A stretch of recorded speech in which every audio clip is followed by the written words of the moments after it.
A couple of people waiting. Let's see this updates. Updated over there.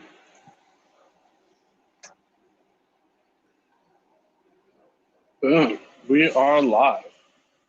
Perfect. The only thing I don't think I could see is the chat. So, All right.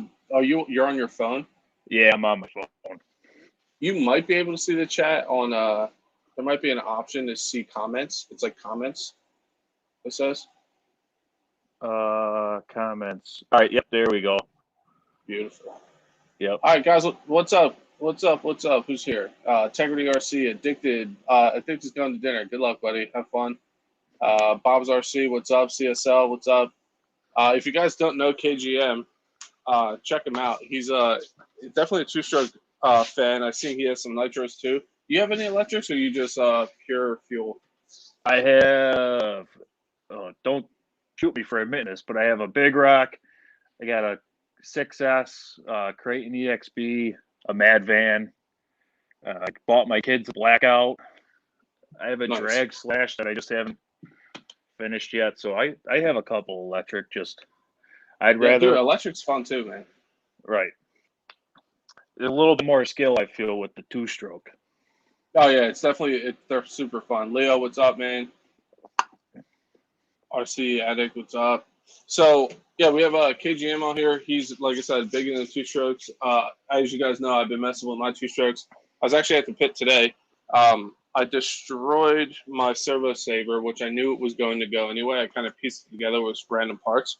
So that's actually on its way already. I got new turnbuckles coming because those oblonged out and stuff.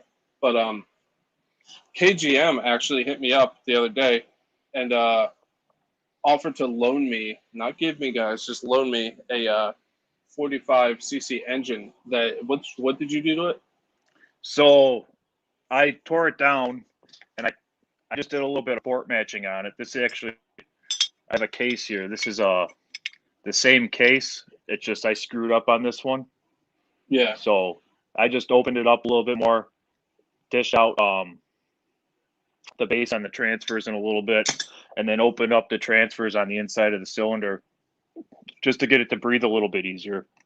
Nice. So, yeah, send it to Chef. I know he doesn't hold back, and yeah, we're gonna see. We're gonna see how she does, man. We're like I said, he's not giving it to me. He was just nice enough to loan it to me to see, because he knows I want to put a 45 in the Creighton, and he's curious to see it work in a Baja. So win-win, you know. Like, we're gonna give it hell and see how it goes. Absolutely. But what yeah, the EXB Creighton is a beast, dude. I had my 6S EXB Creighton out today. That air control on that thing is so freaking good, because I have the 8S set up in it, but I'm running it on 6S. The weight and stuff is just perfect. The thing flies so well. Check it out. I'm doing well, man. Actually, I need to do this for a second. Like I said, if you guys don't know KGM, go check him out, man. I've been watching his stuff, and really, really cool stuff. You did videos on you working on that engine, right?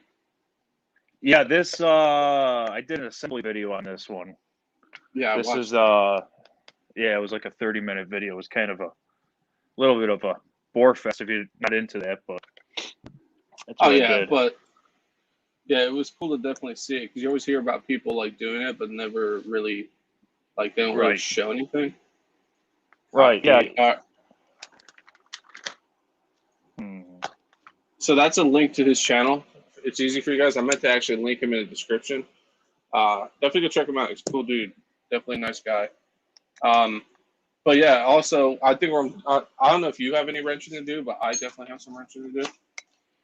Yeah, I'm going to set this up for your Baja. Right now it's set up for 5T. So what exactly does that entail for you setting it up for a Baja? It's honestly just changing out this clutch carrier, this clutch housing. It has a tapped hole in the bottom of it for your third mount on the chassis, because when you put it in a 5T, it uses the actual clutch carrier itself to, that's the mount. It's a 4-bolt mounting system. Oh, yeah. Honestly, the 5Ts, like a super easy chassis to work on because it's just a flat pan. Yeah. And everything just bolts to that flat pan. So. Fifth scale Ripper, you want to go to that sand pit? Dude, the pit is sick. And you guys haven't seen the whole thing. We need to go in the back more. The place is huge. Fifth scale Rippers Nitro here. Freak, What's up, man? Nitro Freak, how you doing, buddy? Doing well, man. I'm actually going to show you guys how far along the parts Baja came. I've been working off stream and off video, just tinkering and getting it done. But actually, I'm at the point now where I need to get a new front bumper, get the engine cleaned up, and I need to get new hexes. Because if you guys look, let me swap my camera here. This is why I don't like StreamYard. I can't use my Stream Deck, so I actually have to try to reach over fifth scales to do this. So look at how bad he destroyed these hexes. Like, the camera's not even doing it justice. There's gouges taken out of them, and they were so tight, dude. I heated them up and literally had to almost stand on it to break them loose. And when I did, I actually ripped off one of the threads on 2 of these hexes. Yeah, it's from putting them on with an impact. Yeah, it was so annoying, but not a big deal. Like I said, I'm only into this truck for $50, I think. Well, and you said that was just kind of it just sweetened the deal, right? Yeah, because he was like, "Oh, I also have this." I'm like, "Dude, this thing is a chassis. It's beat. Like, if you want to throw it in, you can. I don't care if you do." And he was like, "I don't want it to take up room," so he tossed it in too. But I did get all the. If I can get it out, I have all the electronics hooked up for steering, throttle, brake. I do have a Noble receiver in here now, guys. Power button works. I have a battery in there mounted. She's ready, electronic wise, she's ready to go. I used the steering servo that Sergeant J RC Adventures had laying around.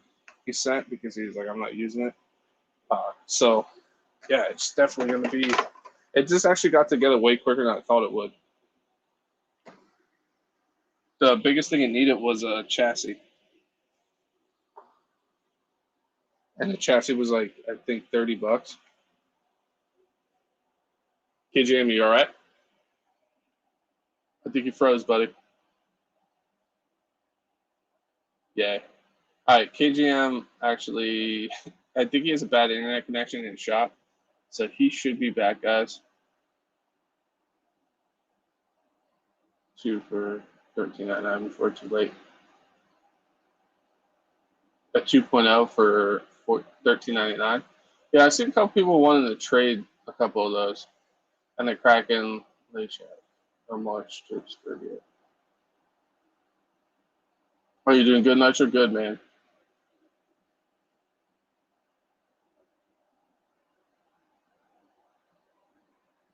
Taz, what's up, man?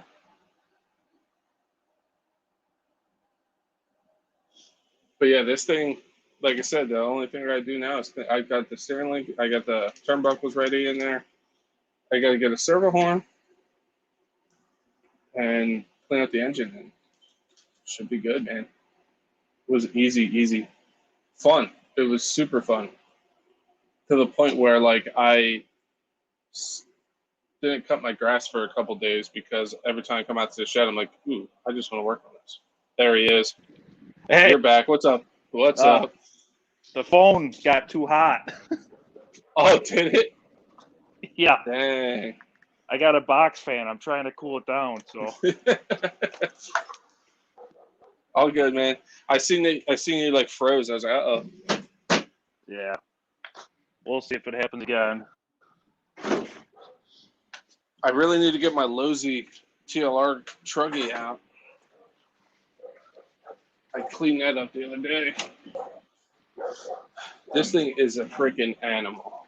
This Kraken is so awesome. Now, is that an actual, was that just a Baja with the Kraken body, or is that an actual Kraken-made Baja? No, it's a cracking cage. You know how they made like the 1.0, the 1 and the 2 second version cage? Yep. So this is the cage, and then he put the extended arms on it. It has the Turtle Racing top plate over there. It has Turtle Racing brake. It's completely upgraded. There's nothing stock on it except the HPI gear cover. Yeah. That fan's not too loud, is it? No, dude, you're good. Yeah, I can't see that chat, so if somebody's trying to talk to me, I apologize. I'm not ignoring you. I got you, dude. An electric 2.0 is my next build. Want to go 12S? Dude, that'd be sick. One of the guys at the hobby shop I go to is making a 8S Creighton EXB 12S.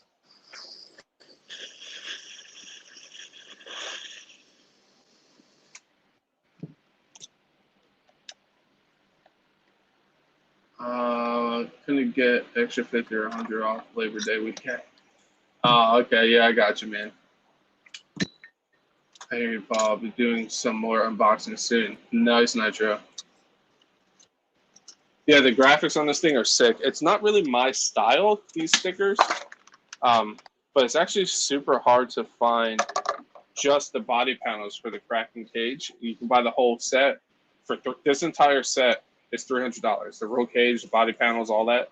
It's $300 just for the cage. And I'm not trying to do that just for some body panels, because part of me wants to peel these off and actually get this painted or hydro dip, and then part of me wants to leave it. They're just polycarbonate panels, right? Yeah. Because I was thinking about making some, but like I'm not good with bending this stuff, and it like dips in here and stuff. Like I kind of just wing stuff. Right. I'm sure I can probably find somebody that does that kind of stuff. Yeah. I'm sure that there's plenty of people on the internet that could do that for you. Just gotta find the right person. For sure. Sorry guys, I had to actually get my tools because I was at the pit today, so all my tools are in my bash box. So, and I really don't think this guy ever ran this cage. It was like pristine when I got it. Like it would never see dirt. Kind of like that X-Max body, the snap-on body, huh? Yeah, until I had it. That beat the snot out of that thing. That's one video I wish had more views. I'm like I said, I'm not a numbers guy, but like that video, because everybody's like, "Oh, I want that body," blah blah blah, and I just beat the snot out of it to the point where the front bumper almost completely ripped off. Earl Moorhead has that body now. Yeah, I saw that video he put up on that. Yeah, I sent it out to him because he said he could fix it because he has a plastic welder and stuff. He said he got the lights working again, and he's slowly working on the body. So I was like, dude, like, here, you know, I did what I wanted with it. Full send. Yeah, always, man. Always. Sorry, guys, I know this isn't in frame, but like I'm working with less camera real estate today. So.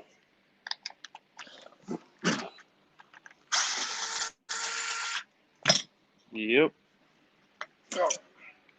So what state are you in again? I'm in New York. New York, yeah, that's what you said. Yeah. Buffalo area. Nice. Yep. Yeah, so this has that super easy pull start on it, Chef. Yeah. How is that? You like that? Yeah, you know, it kind of just give it a nice slow pull. You don't have to really crank on it. It works real nice. Yeah, I'm curious to see how that feels. Because obviously I've seen Boda Gel use it, and like it looks like it takes no effort at all. It really doesn't, unless your tank's out of gas and you don't realize it or something like that. But yeah.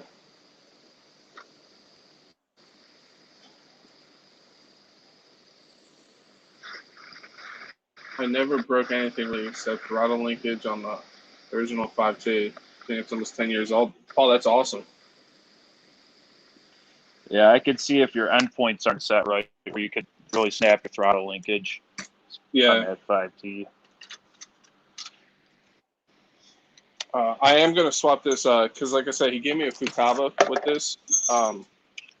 But it's like an older Futaba, and I just don't know the controller. I'm not saying it's a bad controller, but I'm just so used to the Noble, the FlySky Noble, that I'm just going to swap it out to the Noble. And because, like, everything's abbreviated on that, and I'm not a smart man when it comes to that stuff.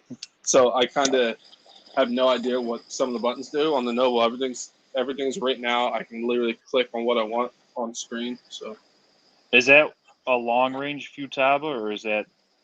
I really don't know Futaba radios. Are they pretty much all long range? I have no idea, honestly. This is a Futaba T3PV. It looks like an older Futaba. It's not a bad controller, but just I don't know how reliable it is. I know Futabas are good, but I know how far the Noble works and how good it works. So, like, I just feel more comfortable putting that in this behemoth. Yeah, I remember that video with the Capra. That thing, you couldn't even see it anymore, and it was still going. Well, yeah, that's the internal antenna. That's not even the antenna that's sticking out. That's what 250 yards, I think, before it starts to lose signal, and that's internal antenna. External, I couldn't go far enough because my 2S battery died before I got there. I need to reshoot that video because RC Guy Garage always is like, I want to see how far it can actually go.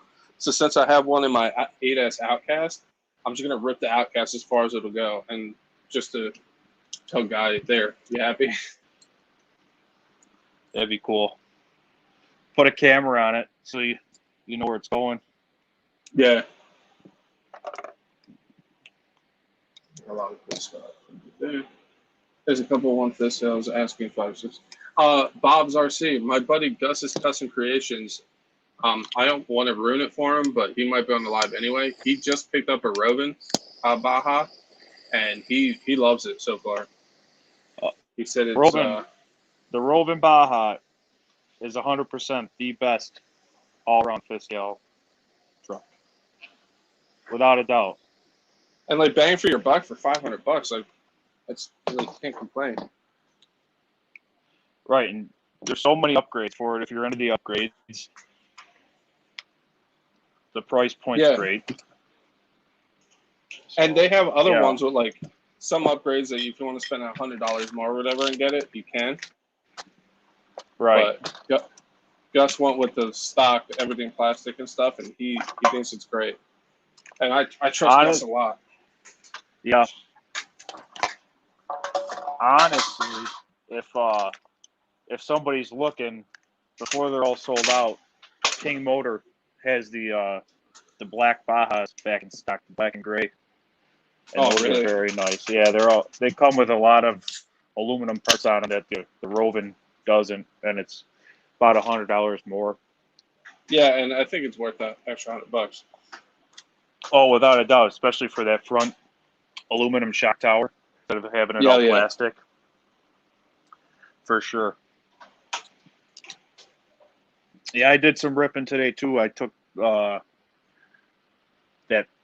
orange Baja I have. It's a King Motor Baja, and I ported that engine out too, and I took that for a rip today. And I gotta edit that video still, but that thing screams. Really? It ran out of gear so quick. It just has a stock 1757 gears in it right now, but it ran out of gear so quick. Damn. Screamer. Chico asks, KGM, what are you doing to that engine? Which engine? This engine, I just, I'm changing out this clutch carrier, the housing, because I have it set up for a 5T chassis right now. I'm putting this back on for the Baja. So I'm sending this engine to Chef. He's going to run it for a little bit for me and tell me what he thinks of it. I want to test it out with that VRC pipe that he's got, and I know he won't hold back on it. I've seen what he's done in the past. So what I that's like people like I when Nitro Freak, I joined his live after I jumped my DBXL the way I did. And I joined, and he was like, "Chef, if anybody doesn't know Chef, go check out his Fisco video because I never see anybody send a Fisco the way he just sent his DBXL two-stroke." Well, I remember back when I first got my XLT, I was talking about it, and you're like, "I can't wait to see somebody air one of those out." Yeah. And you and Addicted said, "Oh, I can't wait till we can go air one of those out." Yeah, dude, I want an XLT really bad because that thing would be sick at the pit, dude. I want to see how it flies. Yeah, I'm dropping down to these tires here because it has those baloney floaters on it right now. These are just hold on stock. 1 second. I'll blow you up. Yep.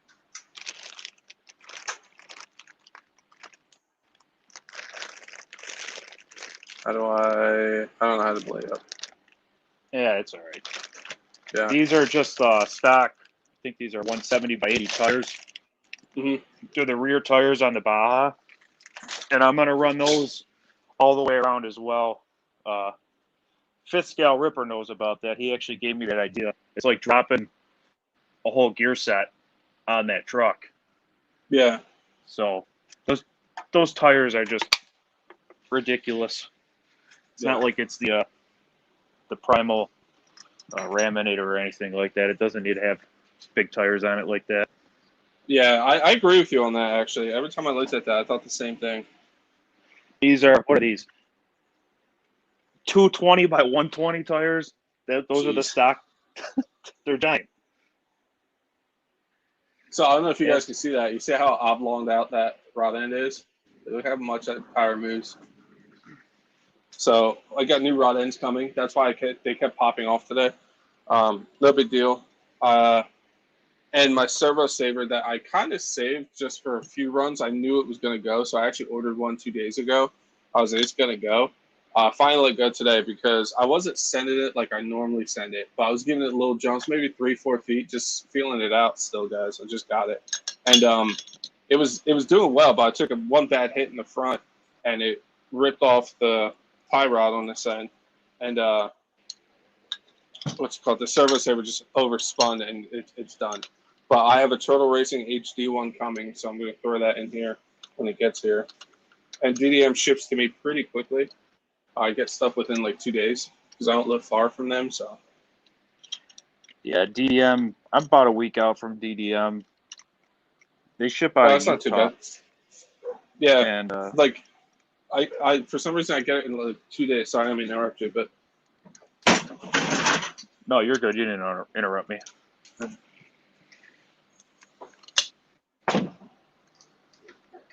Rovan, I'm about 3 days out, which is nice. Yeah.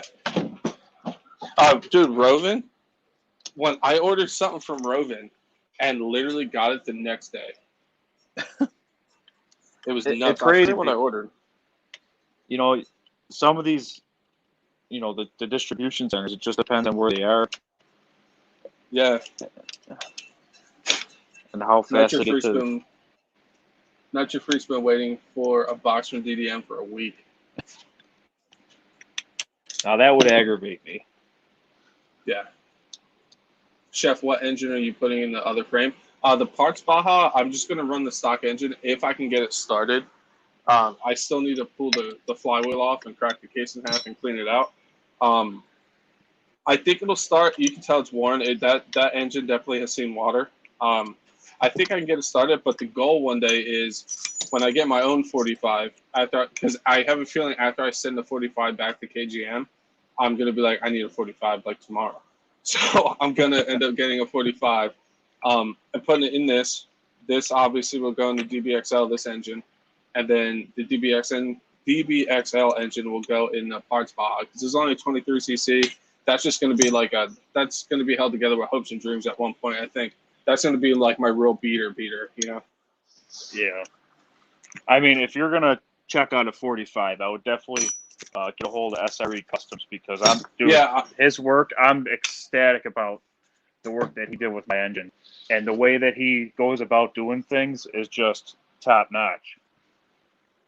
Yeah. where is KGM from? He's from New York. So I have this. I built this puller. This is kind of a cool puller I built, and oh, nice. You can buy the puller from DGI has them, DDM has them, but I use this as kind of a piston stop too because I drilled extra holes in it, and I can actually bolt the puller itself to the clutch housing, and it stops That's the piston. badass. Yeah. Because I was thinking about doing something like that, but I didn't have any metal laying around that I could have pulled it off with. So, and DDM had a sale on flywheel pullers. It was $8. So I was like, I'd be stupid not to get the flywheel puller for $8. Yeah, I'm probably into this more than that with my time and everything, but yeah, no, I'm all for that though, making it. Yeah, I needed it on a Sunday, so. Yeah, I got you. This is why I hope Gus's custom creations come up. Do you know Gus? Have you seen his stuff? I've talked to Gus a couple times in one of RC Guy Garage's lives, and I've never actually, honestly, probably never actually checked him out. He took his cool. He's literally custom. Like he bought that Rogan, the stock one with all the plastic parts, because he likes to build upgrades. He has a really cool video. If you guys have an X Max and a body keeps coming off, he has a way to mod it for like $10, and it won't fall off anymore.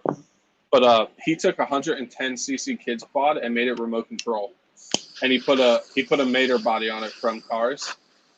Really, that's kind of cool. Yeah, like I say it all the time in my lives. He's my go-to guru with stuff. Like I go to him for a lot. So it's a full size, like a child quad, you said. So yeah, 110cc. And he's got a steering servo and everything in there somehow. Yeah, steering servos and everything. That's crazy. Yeah, he has a whole build series on his channel on it. I'll have to check that out when I'm done with this. Yeah, it's definitely sick. Yeah, the steering is destroyed. I hope the servo's okay. Honestly, that servo saver should have helped it out. Yeah. Hopefully it did its job.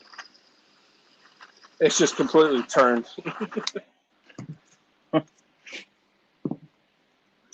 But like I said, I knew it was happening, so I actually already had the parts coming. So if you need a servo, I have one I could send with the engine too. So just let me know. Nah, you're good, dude. Nah, you're good. I'll get a servo. It's like a $20 King Motor servo. Yeah, I have. Yeah, I have one of those from Sergeant J in the Parts Baja. It was like a Banggood servo. Yeah. Yep. Honestly, I forgot what. No, go ahead. No, I was just gonna say honestly, because like I said, the Parts Baja is gonna be the Parts Baja. Like I'm not trying to spend a lot of money on that thing. I'm gonna get enough to make it run and not be a complete piece of trash, and then completely just beat it up until I need to fix something.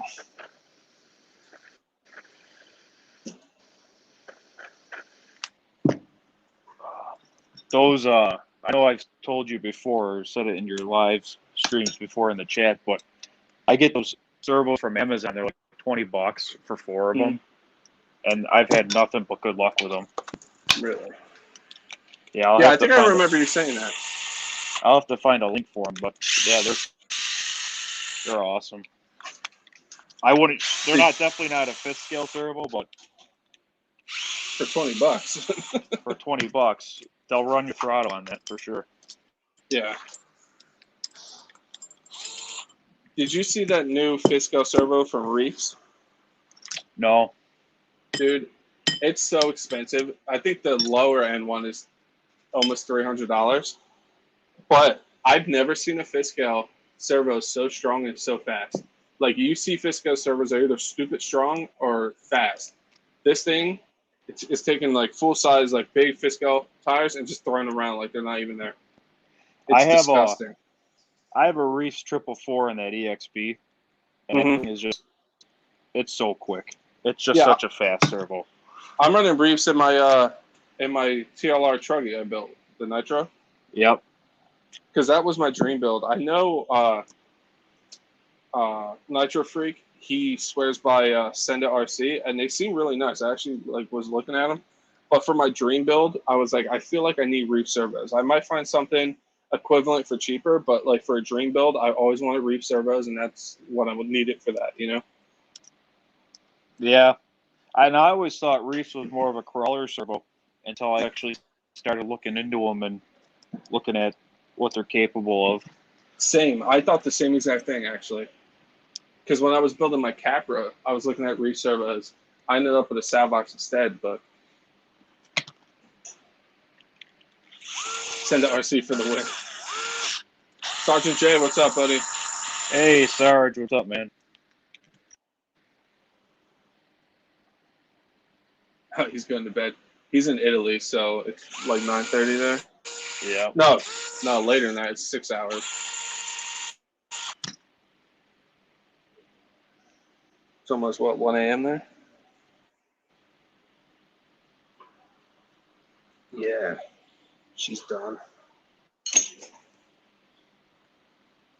Yep. If you blow anything else up but top end in this, chef, I'd be impressed because I got Don't tempt SKF. I have SKF bearings in the case on this, and so yeah, I'm pumped, dude.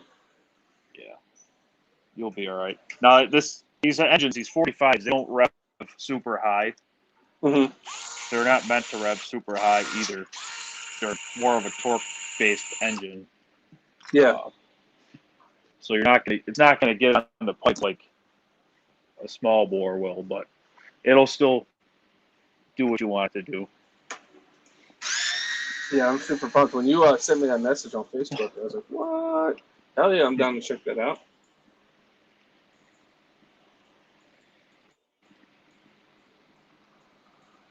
So if you guys didn't see my short, I actually, with this Kraken, it's running the Rovin Lighten chassis.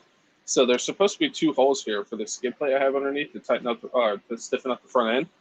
Those weren't there. So what I did was, since the stock or the parts Baja had a bent chassis and it's garbage, so I keep everything, I just literally cut that piece of the chassis out here and then literally mounted it back here. I put the bolts through. It still clears the steering and everything and worked like a charm.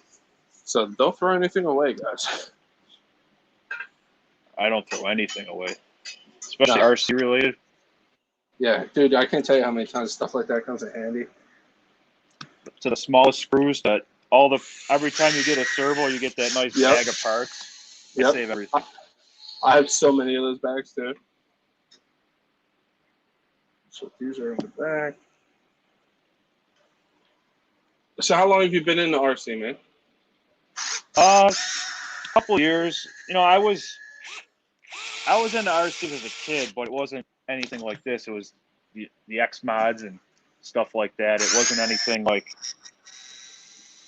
this big of a scale. Yeah. Not until I really got out on my own and started making my own money, I didn't really actually get into the high caliber stuff, if you would. No, I got you. It makes sense. But I mean, that stuff from Radio Shack back in the day was adequate for toy grade and. Oh yeah, it got the job done. Right. I remember I had a crash back when I was a kid, the Tyco crash back. That was like the hot ticket item the one year for Christmas. I ended up getting one of those. That thing was pretty cool, but nothing like these nowadays. Oh, no way. And I was talking to my buddy Bernsey. There he is. Bernsy's in the chat. What's up, buddy? Hey, what's up? Natural integrity. I forgot what I was even talking about. Something about Bernsey. Just talking to him. What was I saying? I don't remember. I lost my train of thought.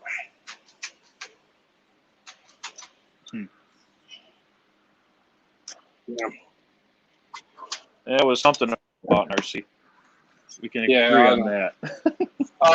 It was I was talking to Bernsey. I'm like, smaller RCs are cool, but I'm getting more and more about these Pisco. Not just 2-stroke. I have electric ones too, guys, so don't come at me with your pitchforks. But just bigger scale RCs in general, I'm having more fun with. and I find it more fun to wrench on because I can use real tools. I can, like the other day, I was putting my pinion on Yep. this engine, and I was using a 10 mil socket. You know what I mean? I wasn't using like a little wrench. You know, I was Yeah. using a 10 mil socket. Yeah, for sure. And I tell people I love wrenching on these because I like working on full size cars. But this, yeah, it costs money. It's not a cheap hobby, but it's way cheaper than a full scale. For sure. As much as I'd like a couple full scale vehicles in my garage, having a couple hundred of the RCs is good enough for me.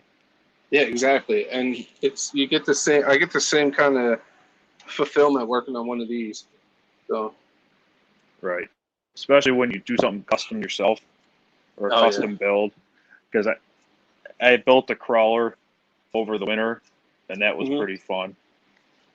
Got a little bit of, you get your fulfillment out of it when it's all done. Yeah, and honestly, it's just cool to look at when you're done. You're like, I did that. You know? Right. Yep. And that's kind of another reason how I got into just playing around with porting the engines myself. Mm-hmm. Because I don't mess with the timings or anything on them. There's a whole formula and everything if you really get into it, where you can time out these engines with the the port timing and everything. But I just go in there with my Dremel and hog her out. If she runs, she runs. If she don't, yeah, I guess I'm going to be buying more parts. Exactly. Fisco Ripper, I do have the stiffening plate in the front here. That's what I needed that piece of the chassis for. It's like you're talking about the stainless steel skid plate thing underneath. It's heavy as crap. Yeah, that's the one I got. But with this chassis, I couldn't mount it in the back here with these screws or bolts because it didn't have the mounting holes on this chassis. But I made it work. Yeah, Fiscal Ripper's a great dude too. He actually runs the SRE Facebook page for the SRE engines. Oh, really? Yep. Yeah, he's a pretty cool dude. Nice. Definitely check that out. Because after you were talking to me about those engines, I'm really I'm curious, Right. And he's a small time guy, so it's not me and Fiscal Ripper were talking the other day, and you get into the OBR and the Bartolone and everything, and it's a mass produced engine that's just coming off an assembly line. What if, SREs. Plus, it's always good to help support the little guy. If they do good work, that's how they become the big guy, Yep. Yeah, for sure. But like I said, those engines coming off an assembly line, they're all cookie cutters. Mm-hmm. SRE's doing them all custom per motor. Each engine's custom. So it's awesome. I always forget about these two on top.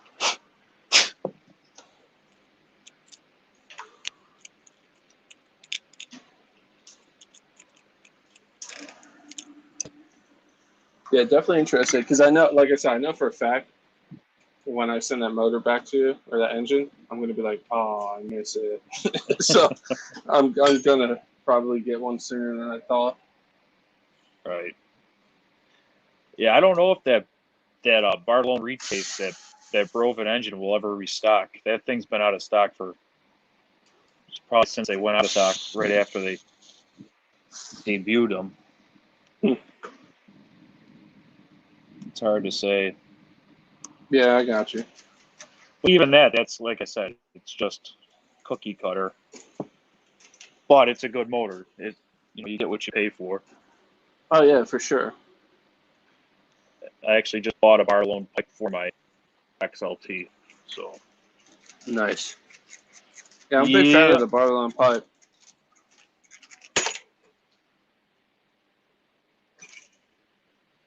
Hopefully it does what I want. And it wasn't a $300 regretful purchase, but we'll see. Yeah. So I don't know if you guys can see. You probably can't. The spring is completely the other way around on this. It's completely, this thing's done. I put it together with hopes and dreams, and it lasted as long as I thought. Would you get 2 runs out of it? Yeah, and they weren't like complete full runs either. But because as soon as I got this truck, I noticed how loose the front end was. So I actually shimmed this and took parts from a spare one he had and kind of tightened it up and got it good. But like I knew it was on its way out. I felt it. I was like, I'm ordering one as soon as I can because I know this is gonna go. Nice. So, I often use O-rings for shims. yeah. If I have to shim something, I'll use an O-ring because it's almost like a bushing as well, just as much as it is a shim.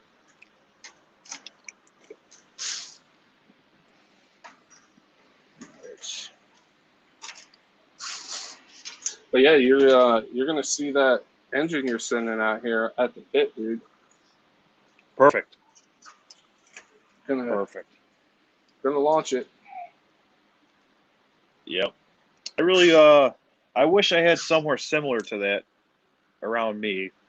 The best I got is my buddy's building a bunch of shops on a piece of property. And he's got all his equipment over there, but I can't always get over there. It's a little bit of a drive. It takes me about 30 minutes or so to get to the pit. But it's completely worth it. Like, if you're ever in my area, dude, you hit me up. Bring an RC and we'll go. I was down in Wildwood this past summer, and I was like, oh, damn, I should have brought my my trophy truck here or something so that I could air it out at the pit with Chef. Yeah, dude, I would have took you for sure. That my wife would have probably killed me for taking that on a family vacation, but she would have got over it. Yeah, it's better to ask for forgiveness than permission. Perfect. Words to live by. Yes, sir. I really don't want to take off this top plate, but I feel like I'm going to have to.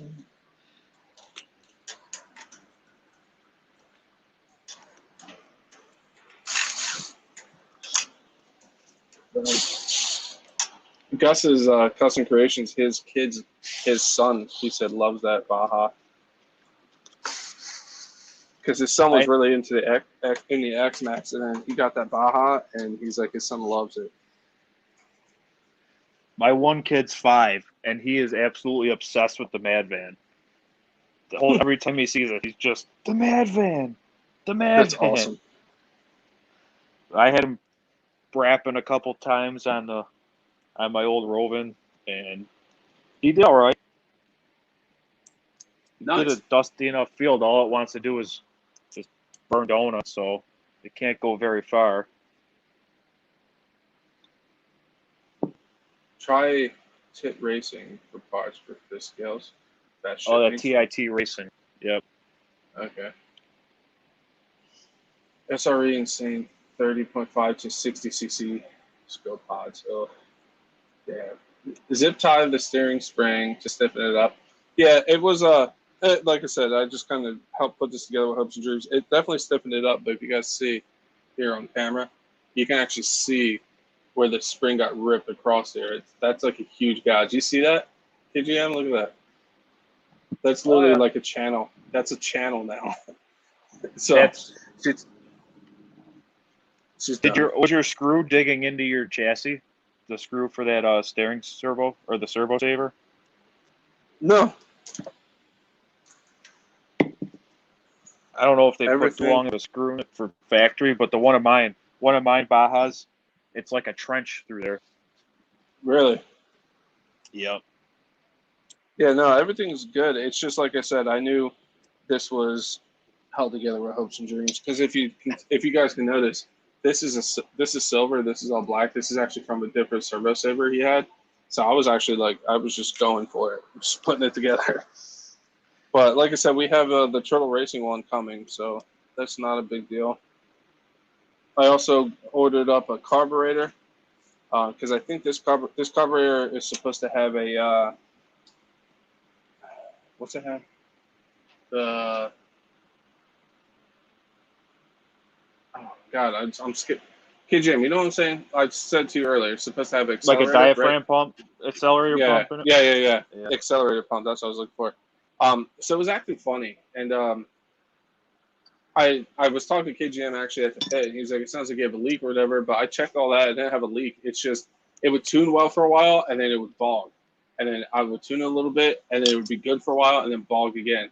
And I was like, screw this. I'm just gonna get a carb. I'm gonna swap it out because I don't know how old the carb is.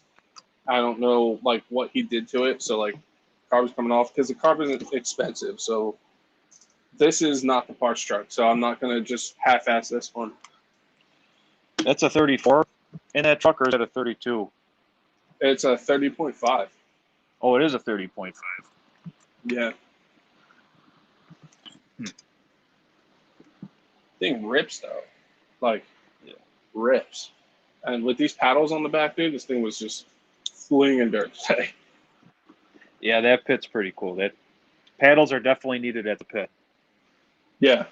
It's weird too. Different parts of the pit are different though. Like the side I was on today was more sandy dirt, and the other side's more like dirt. Like it's weird. Like like I said, next time you're around here, definitely take it. GW2, what's up, man? Eric, what's up? Ryan, how you doing? We've got a bunch of people coming in here right now.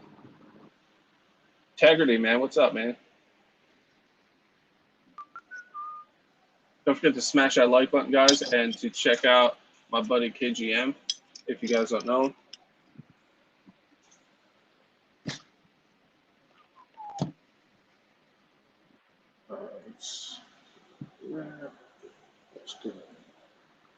I think this is still your link. I'm going to link him in the chat, guys, so you guys don't even have to look.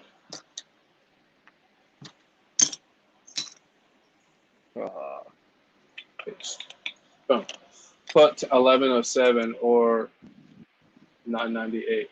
Yeah, that's what KGM was saying. The 1107. Now, if anybody else, that 1107 doesn't have a choke lever on it, right? If anybody else can, I'm pretty sure. I was looking confirm. at my DDM today. The 1191 has a choke on it. The 1107 does not.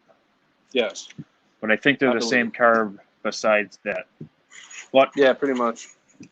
I might be wrong. I'm pretty sure. I'm pretty sure you're right. But like I said, I'm no expert in anything, so. I need to get a new servo horn too. I don't like the way this one feels. She's loose, sloppy. I don't think I have a servo horn that size here in the shop. Sorry guys, if you hear my humming and stuff, I have the AC on in the shed right now, so just bear with me. I almost had to order a game changer phone for my, or a game changer fan for my phone. Yeah. Yeah. Those things move some air, man. Where is that Futaba? I did see someone say that Futabas are good. They have good range. I know they're not a bad controller, but it's an older one, and like I said, I'm just more comfortable with my Noble, man. Well, it's something you know. It's proven for you, the Noble. Yeah, exactly. That's Guru's job to hit that like button. Sorry, Guru, I didn't mean to take it. RC Master, what's up, man? Yeah, lives are cool, man. I say it all the time, but man, I love doing lives. I get to talk to you guys while I do this. I get to meet people like KGM and all that, have them on stream. Now there is this hole at the bottom of the carb, Chef. Mm-hmm. Yeah, that does control your vacuum too. That's your pulse hole. That's your pulse port. That's what pulls vacuum in the carburetor. So if that's clogged up, that could cause it too. Yeah, I was talking to Gus about that too. Not sure how in depth you went into it. No, and honestly, I got to the point where I was like, you know what? I'm just gonna swap it out. Like, I just wanted to see if the servo's still good. Oh, yeah, she's good.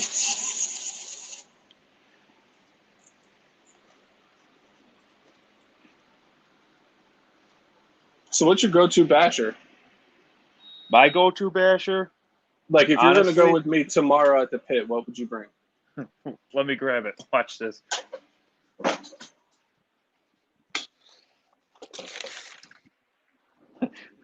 Dude, I kicked the crap out of this thing. Oh yeah, that's awesome. This was like a $240 Banggood special. It's a big block nitro. That's sick. It's a center diff truck, but I beat the crap out of this. Look at the. I don't know if I could. Oh yeah. The pipes all beat up on it. I mean, this is exactly perfect. And this is like this body's super thick too. Oh, it's nice. almost brittle. It's so thick. So I did a shoe goo. That thing's on sick, it, but dude. it so actually it's a little Banggood special. Yeah, I probably bought every nitro that I could find on Banggood this winter before they discontinued them. Yeah. Dude, that's sick.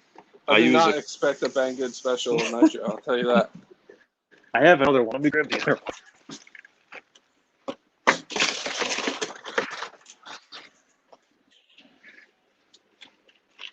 This is the other one. This is a small block. This thing's fast too. Yeah. 10 scale buggy. Yeah. Sick. And honestly, this thing gets the most views on my channel, the unboxing video. Yeah. Well, because people see them and they're like, "Is that really that good?" And then they look them up, and there's your video. You know. Right. Bang good. Bang not so good sucks. Well, apparently not. He loves those two nitros. They can't be that bad. And this thing, the box, when this thing came in the box, it was destroyed. So it was they sent me the parts, the retainers for the pin blocks for the lower control arms on the front. And I just zip tied them together. I still haven't changed them. It runs with the zip ties on the front. Dude, things like that are awesome. When you spend next to nothing and they just work, it's fantastic. Right. Yeah, that thing owes me nothing. I haven't aired my Revo out in a while. You know, I have a Revo and I need to get my Revo back out. A couple Red Cats. So nice. But lately I've been running with the Bajas. This has been the summer of the Baja for me. Yeah, I never had a Baja until just now, obviously these. And I want more now. Like, these things are sweet. Yeah. I'm going to build an FT over this winter. That's like my next project is to build an FT. I like the FT. Yeah, that's sick. And like you can convert a Baja into like anything, which is awesome. 90% of those trucks on the road website are all Baja chassis that are just have different bodies, different arms on them, and it's a good all-around starting platform. Yeah, 100%. Apparently, Brother Joe, I was watching one of his newer videos. He said there's something big coming to the Baja scene or something. And was that the one he just dropped last night? That video he just dropped. It might have been the one before. Because he said that he's like over Bajas or whatever, because he has so many. He goes, but I might get another one because there's something big coming to the Baja scene. So now I'm curious to see what it is. Yeah, I might have to hold off on getting that FT until I see what's coming up then. Yeah, I'm curious. That's better. So that's Loctited in now. Don't have to worry about that no more.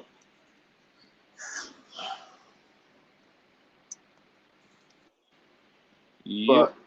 But every time I run this thing, or the 2 times I ran it, I always go and check to see those little clips on the arms here, the pins, because I know I'm going to lose one soon, or at some point. Which pins are those? For the hinge pins, the little clips. Oh yeah. I've seen that DDM sells literally a bag of clips you can get, which I think I might do.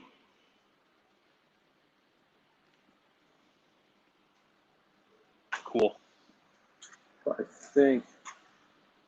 So I have a question for you. Since you have, huh? No, go ahead. Do you have a hard time getting your cover off with your tank in? The electronics box? Yeah. I take a little screwdriver, and I just pop those the two plastic clamps Fins? on the back Okay. side of it. I just pop them off, and it comes right off. Yeah, it's kind of a. It doesn't come out simple. Just say Yeah, that. it's like it's tight. Yeah, I was thinking about trying to figure out a way to mod this to make it easier. And it's weird too because on this crack in there, it's actually tighter fit than the parts Baja. It's weird. The box, the steering or the power Electronics box. Yeah, it's actually close, like a smidge closer to the gas on this one. So it's actually a little bit more of a bear to get to. Yeah, I like better. Let's pull this lipo.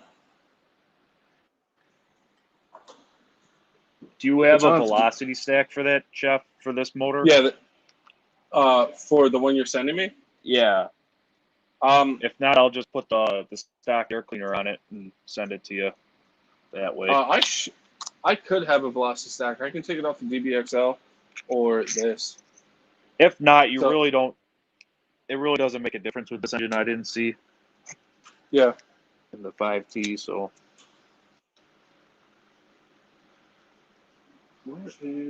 I have another receiver here. I'm swapping out the receiver now. What receiver does that Noble use? It uses a bunch of different ones, but the one I'm using, because it says it's a 4-channel remote, but it's actually can go up to 8 channels. I'm just using the normal. It's called the FGR4V2 receiver. It's for the Noble. You can't use like old Fly Sky ones from the last thing I checked. But there was just recently an update on the controller where it opened up 4, 6, or 8 channels. I have an 8-channel receiver here in the shop just to test it out, and it works phenomenal. They have micro receivers now, like the really, really tiny ones you put in those really small cars. Air receivers for planes and stuff. Like, it's crazy how much stuff actually works with this thing now. That's cool. Has like a boat mode too, so you can like run boats and all that. Do you have a boat? No, I have my old man's old boat, but there's nothing in it. It's completely bare. I would like to get a boat at some point. My boat's another Banggood special. I love it. It's awesome. It was like $100. It's great. The instructions it's the only thing I bought on Banggood that I needed a translator to read the instructions because everything was in Chinese. Mandarin. That's awesome. DDM has the Barcelona Glory Hole on deal of the day. Dude, don't tell me that. I just spent $150 on DDM. And then the other day I spent like 90 something. I want to say that Glory Hole's always on the deal of the day though. Yeah, it's on there a lot.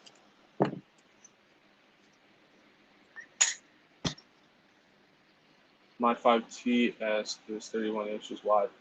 I have that's what the other Baja is. It's actually a Baja 5SC. So it's the short course truck. I need to get a new front bumper for that, and then I can mount the body for good. And Roven actually sells the complete plastics for that, like all the body posts, all the hardware, everything. So I actually might get that just so I have spares, because I tend to beat my stuff up. That 5TS is a pretty sick truck. That's yeah. I was flipping a coin over between that and the XLT when I got that because they're pretty much priced the same. Yeah. But I wanted the 4-wheel drive chassis. Yeah, I'm normally, this is like, honestly, these two Bajas are the first Bajas I've ever had that were RCs that were 2-wheel drive. Everything I've ever owned really was 4-wheel drive.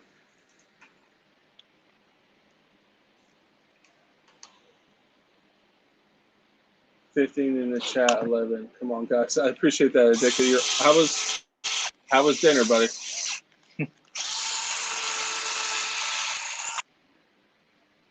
Just sub to Fiscal Ripper. Nice. Yeah, I actually need to do that.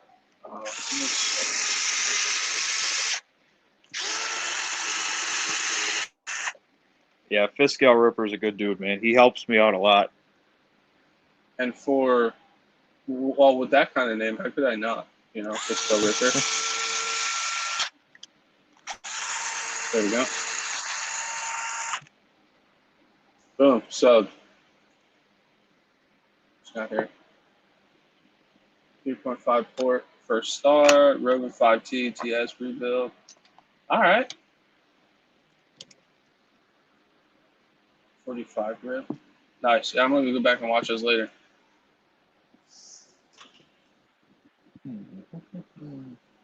So before I go too crazy, let me power this up, update this thing.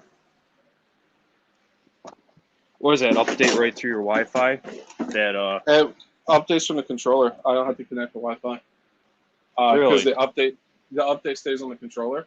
So before it's even bound, you take the bind plug here, and you go between bind and channel 4 this way, like the wrong way, and then you turn it, you power it on. You go into I'll show you guys. You go into here, you hit update receiver, updates, and then you flip it around, put it in bind, and hit bind receiver, and it's done. Like, thing's sweet. And if I can do this, anybody can, because I'm not good when it comes to stuff like this, but this thing is like really easy to use. By the way, thanks for the sub, Nitro Freak. I just saw it pop across my phone.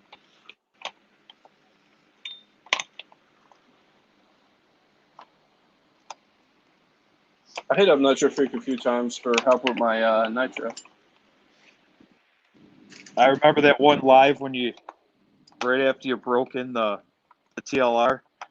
Yeah. And you had a little bit of fuel left in, and you're trying to start it up, and he's going, heat it first. Yeah, nah, dude. I'm only burning a little bit. We're good. Full send. Yeah, just a little bit. It's all right. If that little bit ruined it, it deserved it in my eyes. I mean, it's not a Nova Rossi engine or anything. It's all right. It'll be fine.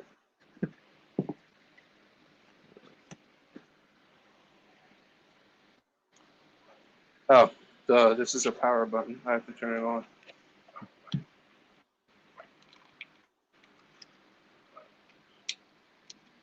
There we go.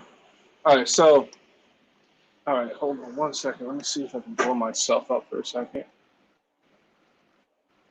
All right, guys. So, you're still here, KGM. You're just off screen for a sec. Oh, that's perfect. All right, so obviously I have this powered up, right, guys? Which I actually have this powered up in the wrong way. Let me move this down and then take this bind plug, put it in here, just turn it off.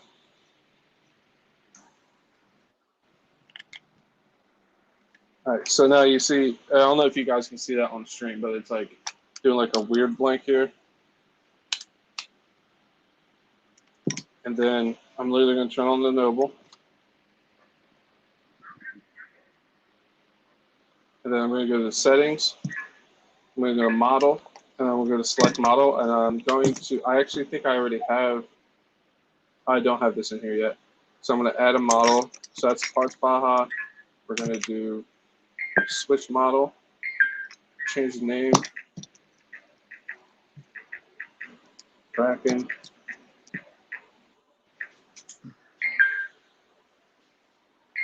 And then we're going to go to the receiver, scroll down, update receiver.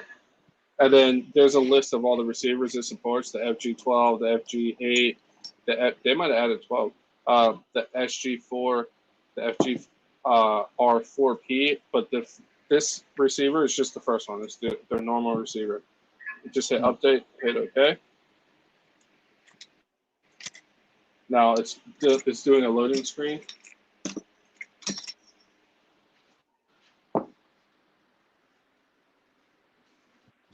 Boom. Update successful. And now I'm going to power it off. I'm going to swap this bind plug and put it back into the bind port. Turn it back on. Now it's in bind mode, and then I literally just go back to the receiver settings, bind set, classic receiver, start bind, bind successful, done. Like that's, like it sounds like it's a lot of steps, but it's really not. Like I can do that in like less than 30 seconds. Nuts. And it's done. It's updated, ready to go. Sweet. Yeah, that's not too hard. No, that's why I don't have to be at Wi-Fi. I don't have to plug it in to update these. As long as your remote's updated, it's going to update your receivers. That's cool. And I got this remote for $120.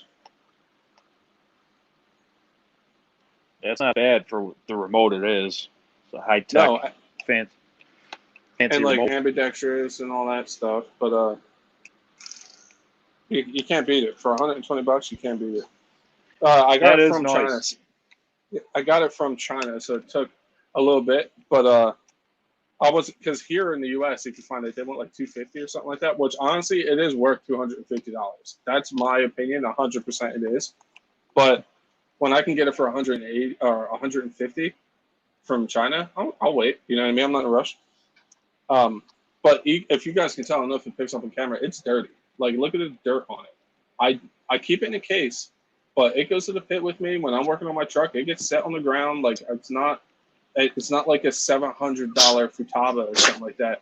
I'm gonna use it like I use a controller. You know, I'm not gonna throw it or anything like that. But like, I'm not gonna be afraid to set it down on the concrete or something. So it works good, man. Works real good. Sorry, I wanted to rant about my controller. Oh, that's all right. No, that's a nice controller. For the price point, it's pretty much, worth it. Can't beat it. You can't beat it for 100 and something bucks. Even for $250, you can't beat it. You cannot. No. Not your freak. Well, I mean, Forrest, what's up, man? Sorry, go ahead. No, you're fine. The Robins come with the GT3P, which I had. I had one of those before I even bought a brand new Robin, and it was I love that controller. They're easy to bind. Yeah. They're simple to bind. You can put 10 models on them. Yeah, this one goes up to 20. It's my brother-in-law had that Nova you were just talking about. It's like or the Fly Sky you were just talking about. You can't beat it. No, and it's for $50.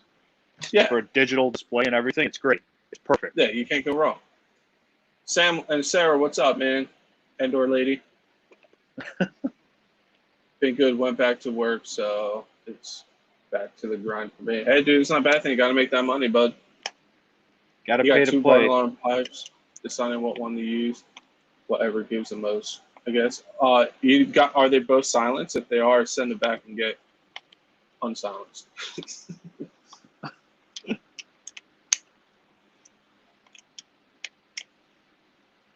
Gotta have the right pipe.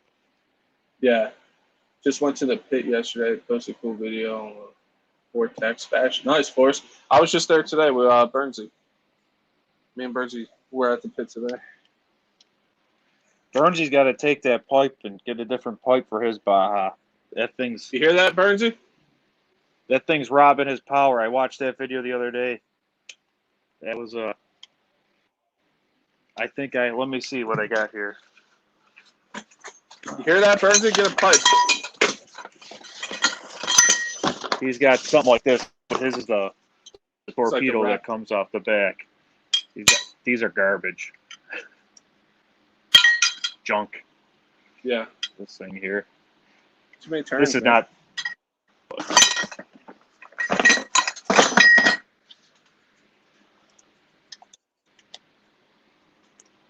Unsilenced, nice. On the way to be, man. When people say like they can't run them in their neighborhoods because they're loud and stuff, I always say like, "Can you weed whack for hours on end?" And they're like, "Yeah." I'm like, "Then I can run my 2-stroke RC." You know what I mean? I don't know. I was breaking in that SRE engine and that XLT all weekend, and I felt bad for the neighbors because that pipe is loud. I got the LT. It's the Robin pipe for the LT71.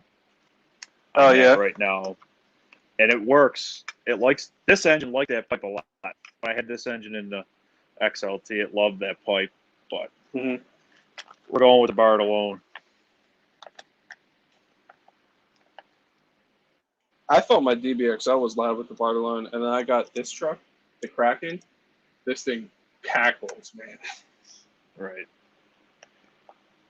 Well, and look how big that DBXL is, and all the the MTXL, the F5T, they all came with that dynamite, those small bore dynamites in them, and they ran fine. So Yeah, you're putting something like this in a Baja. yeah, it's gonna be disgusting. But I wish, like I said, I wish the DBXL had a little more oomph because it is only 23 cc's. I think the 5Ts are what, 26? I don't know off the top of my head. I'm pretty sure the stock ones are 26.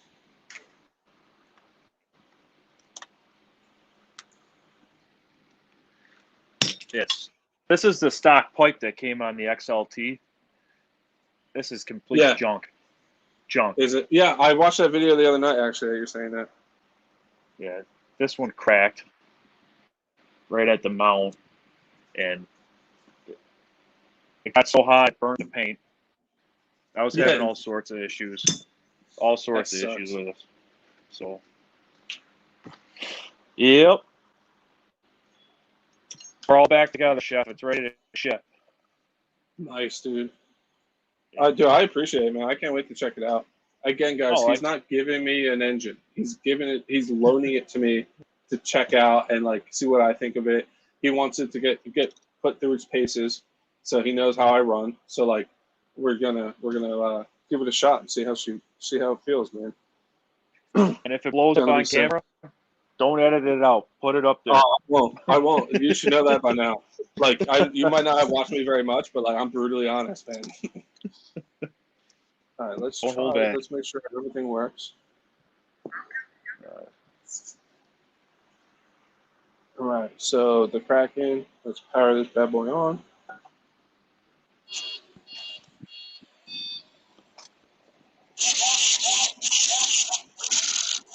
Dude, I'm telling you right now. Like, can you guys see this servo horn going back and forth? You see that? Like, watch. When I let go of this, you know how when you let go of your controller, it goes. This servo picks that up. Like the servo did not do that with the Futaba. Watch it. See that shake? Like that little bit of wobble it does? It picks up this controller going back and forth. Like when you let go and it shakes back and forth. That servo does that too. These receivers pick up everything. It's nuts. Very responsive. 100%. And like I said, that Futaba I took out, I did that before. I meant to show you guys before I took it out, and it did not do that. Like it does that with this. The littlest bit of movement, man.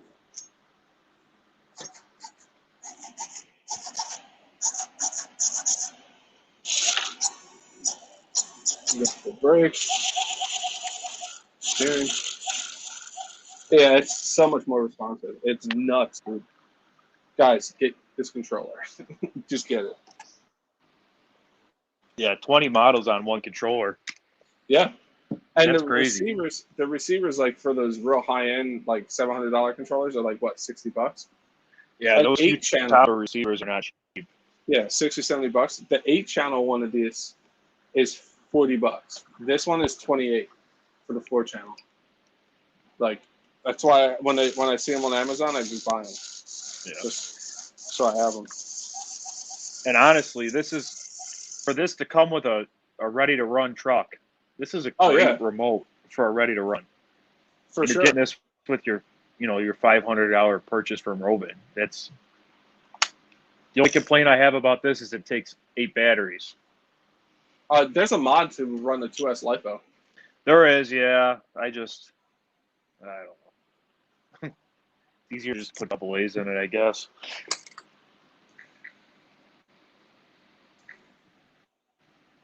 Where did I not put down? Kill switch is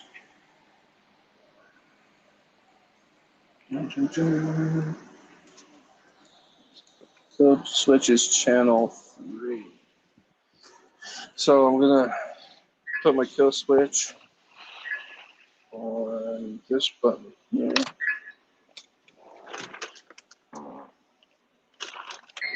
Who stepped on that duck? Oh, you heard that? Yeah. It's awesome.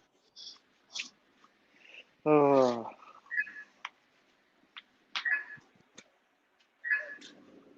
What I said was channel 3.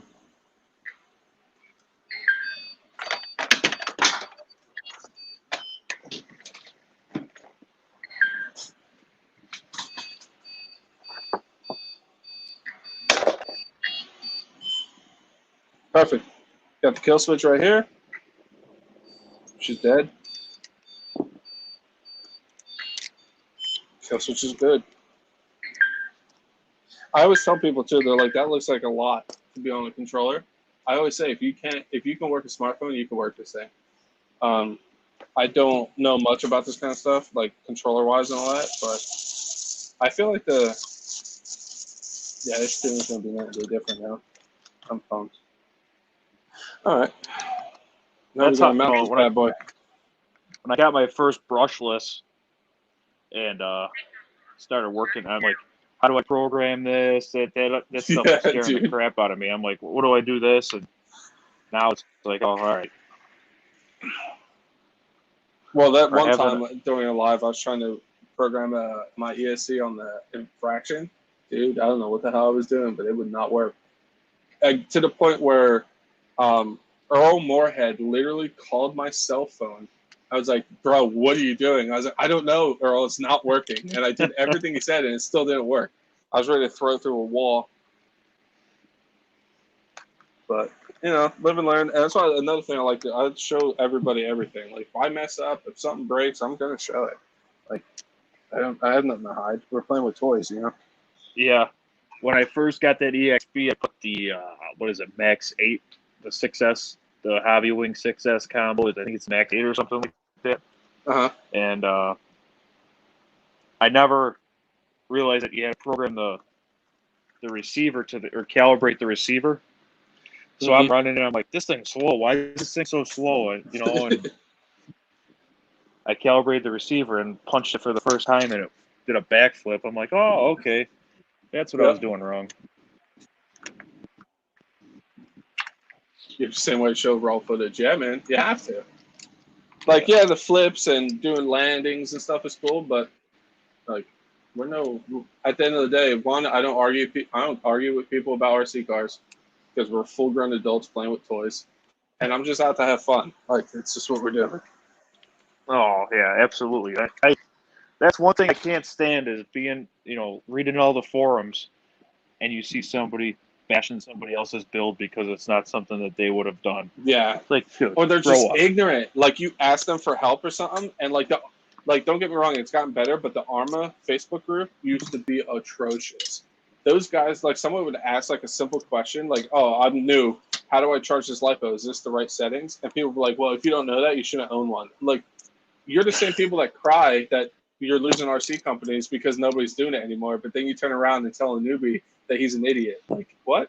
Right. That's just, you're ignorant, dude. Don't be a jerk, man. 100%. But I surround myself with smart people, so I'm lucky in that sense. I can have people help me.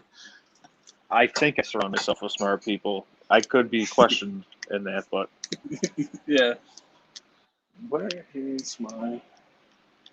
I literally just had my double-sided tape this morning. I love the Gorilla double-sided tape. That stuff is just, it doesn't stick very well at first, but after it sticks, it's on. Yeah, once it bites, yeah. Yeah. I just have this old roll of 3M that was sitting in a toolbox too long, so all this paper got stuck to it. And so I just peel it off and cut it to what I need for now until it's completely shot. Perfect. It works. I just busted out this. This is an SH18 shot of the Red Cat Volcano which is nothing more than a rebranded HSP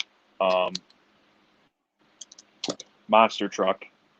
Nice. And I bought this off an eBay seller, and I thought it was actually a Red Cat dealer, or I thought it was Red Cat themselves, but it was one of their dealers, and they sell a bunch of returns. And long story short, this was blown up when I got it. So they sent me the piston and the sleeve and everything to do it, but I think something's wrong with the carburetor with the needle. So nice. RC Guy Garage, what's up, man? You want to join? Are you busy? I can send you the link. What's up, guy?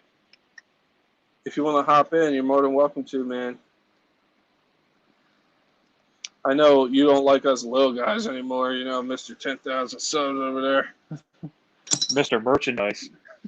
Yeah, you have shirts now and stuff. I'm just saying, I think you should get your mods a nice little RC Guy Garage shirt. You know what I'm saying? At least your favorite mod, Mets. Editing? It's all good, dude.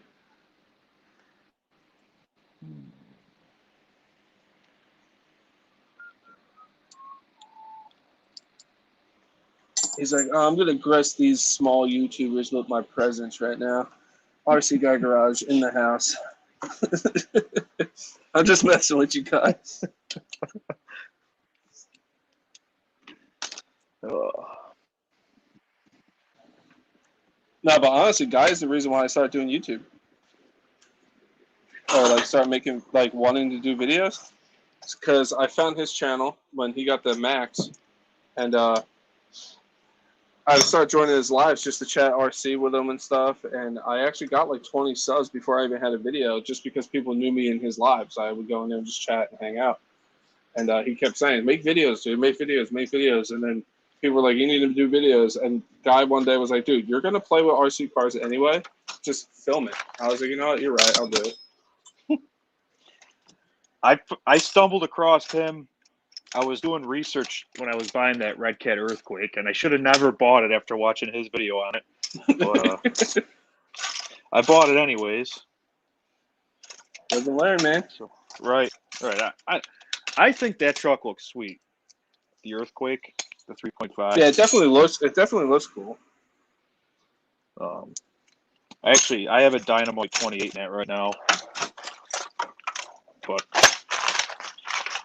I had to buy a low-C clutch and everything for that whole setup to work. Yeah. So let's just make sure I didn't pinch nothing. I've done that before. I fill up the receiver box and I close it, and I realize I pinched a wire so bad I killed something because I didn't see it poking out. Stupid stuff, man. But like you said, you live and you learn. Yeah. You don't do it again. Nope. Maybe once or twice, but yeah. Then after that second time, you really know. Right. Beautiful. I don't know if it's because this Noble picks up every little movement or what, but the servos seem faster now. I think it's because they are so responsive now with this receiver.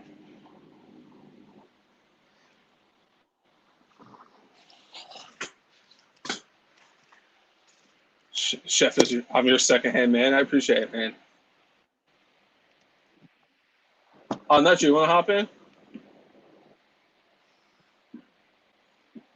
RC Guy Garage. I noticed today the Lozi Tenacity DB Pro has a 3150 kV Spectra 3S 32 replacement.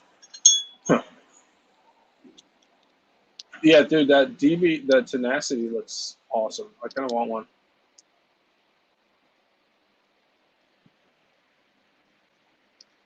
I'm almost there.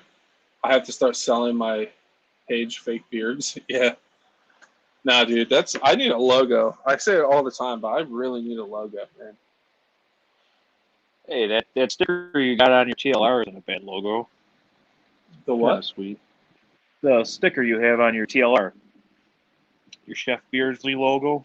That's your logo. That's not a sticker. I painted. I painted it. That's a graphic. I painted that. Yeah. That's my first time ever painting an RC body, and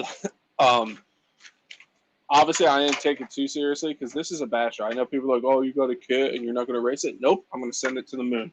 But yeah, if you look real close, like you can see the defects in it. It's not straight. It's not like there's like little marks everywhere and stuff.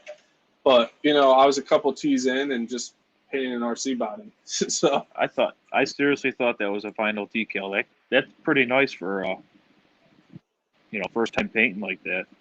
Yeah, I tried. You know, I cut all the letters out with a razor blade and threw tape and then sprayed it. Oh, that looks real good. I have a clear Outcast 8S body because the front of my Outcast is about to rip off. So I need to. I wonder why. Dude, that thing! I beat the snot out of that truck. I said it today to my buddy Bernsey. I love that truck. Like, don't get me wrong. I love two-stroke. I love my other stuff, but that truck is my go-to hardcore, crazy backflips, send it as high as I can truck. Like, it's disgusting. Yeah, that's a nasty truck. And even before I upgraded it like crazy, I said it before I even did the upgrades. It's not needed upgrades. They're deserved upgrades because this is going to be my go-to basher. Like, I didn't need an M2C chassis. Matter of fact, my buddy Bernsey has my stock chassis. It was still that good after I did what I did to it. Send me an invite. Hold on 1 second, buddy. Nitro Freak, send me a message on Facebook. Because I think you're pretty far down there.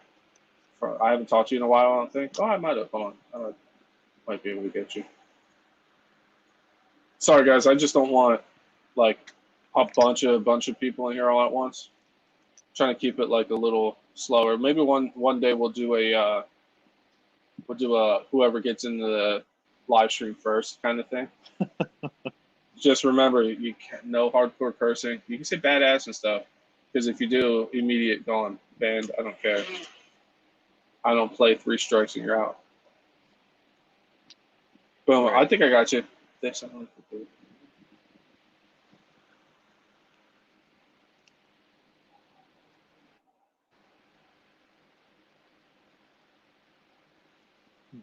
You're on your laptop, send to my email. I can send you a Facebook message.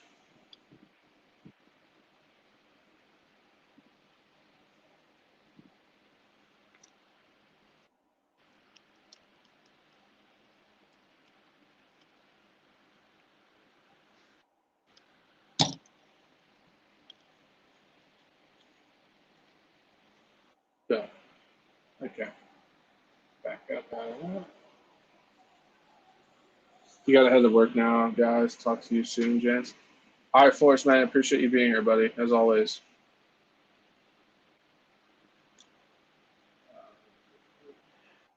Integrity, you back, man? I didn't even know you left.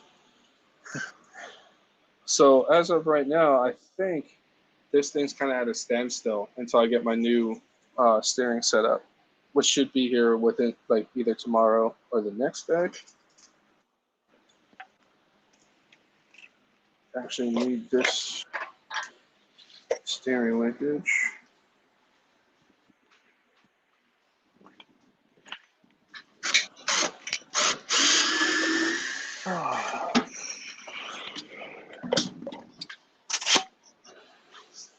And this guy said that he had an issue with this turning all the way right. And he was like, oh, we found out it was like the servo horn, but we didn't have the right size servo horn, so we put a plastic one on it. And I looked at the one he said was the wrong size. It's double-sided, so one side's a real big hole and the other side's smaller. All I had to do was flip the metal one around and it would have worked. I don't know what he was looking at, but...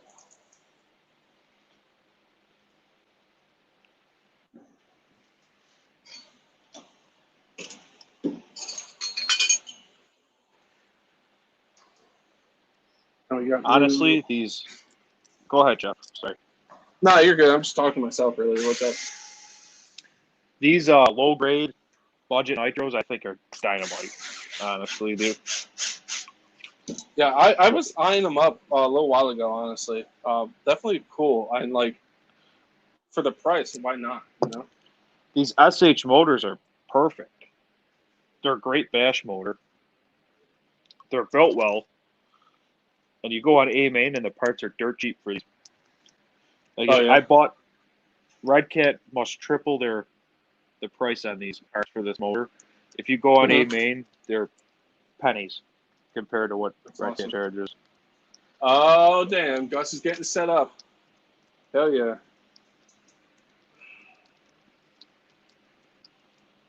Gus in here, man.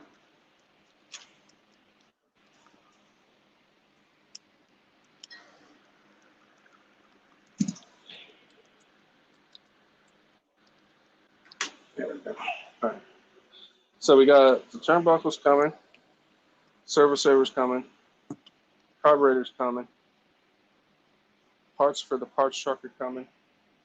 I don't even know what I ordered anymore, dude. I ordered so much stuff in a short amount of time. I don't know what's what now. It gets to a point where there's just packages showing up at the house, and my wife and it, we look at each other. We're like, "Is that yours?" But yeah, I'm gonna keep this servo saver turning setup just in case. It did come in handy with the spare parts I had. Again, never throw anything away, man. So this is just gonna go in one of those drawers I have. Parts drawer. Okay, I got parts drawers. I don't even put it away. I just throw it on the table, and then I get upset that I'm a mess and Eventually clean it. Eventually clean it, and then I don't remember where I put it. Yeah, dude, that's the worst. Like, I'm gonna organize, and then you organize. And I'm always walking around like this, with something in my hand, going, "Where the heck did I put that? Where is it?" Yeah. It was right here a minute ago. Yeah, dude, you don't have to tell me. I do it on. You see my live streams. I do it on live stream all the time. I literally have it right here. Where did it go? It's right by your head, guy. Come on. Yeah. The one time, the people on stream seen it, but nobody said anything. I'm like, are you kidding me, guys? It was literally right here. Nobody could say, hey, open your eyes, idiot. It's all good, though. It makes for good entertainment, then. Yeah, man. Is live stream something you ever want to get into? Me? Maybe. I don't know. Like I said, I'm not really into this for the subscribers. I like sharing my findings with people. Yeah, no, I got the subscribers come with it, they come with it. But that's yeah, kind of maybe my eventually. Maybe eventually. The only reason why I set a goal for myself for subs is because if I didn't, I wouldn't do it as much as I do. You know what I mean? Right. Like, I'm not trying to make it like a job or anything, but like, if I didn't say, hey, I want this amount of subs in this amount of time, I would get more lazy with it. I want to be like if I came home from work and I was a little tired, I'd be like, I'm not going to do that live tonight. You know what I mean? Mm-hmm. It's just motivation to keep going. Which is cool that I'm glad Guy got me into doing videos because it keeps me into the hobby. Because I got out of RC for a while and got back into it and then started doing videos, and it keeps me into the hobby. And I love doing it. It's just something that like I always get back at it, you know? Right. Because like, I get super into it for like 2 years, get out of it for a year, come back into it. Like it was always sporadic. Come on.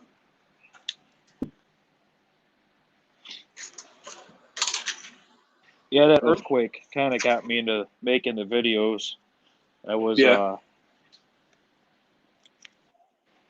was doing a little bit of testing, and I was having issues. The truck would just bog down for no reason, and I couldn't figure it out.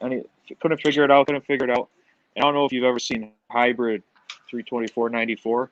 Yeah, I've subbed to him. And we were talking a little bit, private messaging each other. He's like, yeah, dude, he's like, change the carburetor out, this, that, and the other thing. And I'm like, well, that that Dynamite 28 that you just told everybody to buy off of the April Fool's sale. I just bought it. He's like, oh yeah, well take the carb off of that, put it on that SH motor, and tell me what you think. And I said okay, and then it just kind of went through from there. And I don't know, I would bounce ideas off of him. He'd bounce off ideas off of me, and I made a video, and I just kind of went from there. Started taking off. He's joined a couple RC Guy Garages lives with us, and like joined in and chat and stuff. Yeah, I got you, not your freak. I just see you, buddy. I'm coming. I had to stream. Yo, what's up, man? What's going on, brother? Nothing, man. Just doing a little bit of wrenching, talking to my buddy KGM. I see that. Good What's up, man? How you doing, bro? Good. I think I heard you say earlier you're in New York from the Buffalo area? Yep. I'm originally from Syracuse. Oh, yeah? Yeah, not too far from you. Nice quick drive down the 90. Yeah. Oh, wow. Nitro freaking Chef on the same live. It's about to go down. What does that even mean? Big John D, what's going on, my man? Big John, what's up, dude? I think Big John has a couple SRE engines as well. Really? What do you think, Big John? He turned me on to his channel. He's got a reed case, I think.